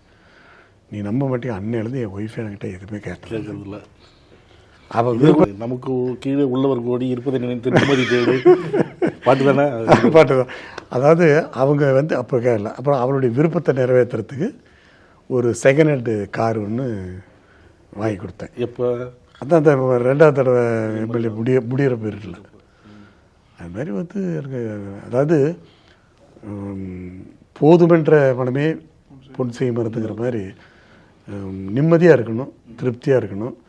நம்மளை மற்றவர்கள் குறை சொல்லக்கூடாது, பாராட்டலாம் கூட பரவாயில்ல, குறை சொல்லாமல் நீங்கள் கடைசியாக சொன்னது விஷயம் வந்து வாழ்க்கையில் பொதுவாக சாதிக்காதவங்க சொன்னால் சரிங்களா, ஒவ்வொரு படியும் நீங்கள் சாதிச்சுட்டு தான் வந்திருக்கீங்க. நீங்கள் சொல்லும்போது தான் எங்களுக்கு வந்து என்னை பொறுத்தவரையிலும் சாதித்ததை விட நாம் வந்து மற்றவர்களுக்கு ஒரு பாடமாக இருக்கும் அப்படின்னு நம்புகிறவன் நான். இப்போ என்கிட்ட இருக்கிற ஒரு நல்ல விஷயங்களை மற்றவர்கள் பின்பற்றினா அது எனக்கு சந்தோஷம். நான் மற்றவர்களுக்கு வந்து ஒரு வழிகாட்டியாக இருந்தேன் அப்படின்னு ஒரு ஆத்ம திருப்தி, மன திருப்தி ஏற்படும். சூடாக ஸ்ட்ராங்காக இருந்ததை விட ரொம்ப பக்குவமாக இருந்தது, பக்குவமாக இருந்தது இந்த உரையாடல். ரொம்ப நன்றி. நீங்களே இது போன்ற ஒரு நல்ல வாய்ப்பை கொடுத்ததற்கு உங்களுக்கும் உங்களுடைய நிறுவனத்திற்கும் என்னுடைய மனமார்ந்த நன்றி. நக்கீரன் டிவிக்கு சப்ஸ்கிரைப் செய்யுங்கள். உங்கள் ஆதரவே எங்கள் பலம். ஆசிரியர்களுக்கு நண்பனாகவும் மாணவர்களுக்கு ஆசானாகவும் திகழும் தேர்வு வழிகாட்டி. ஒவ்வொரு பாடத்திற்கும் அனுபவமிக்க ஆசிரியர்களின் துல்லியமான தெளிவான விடைகள்.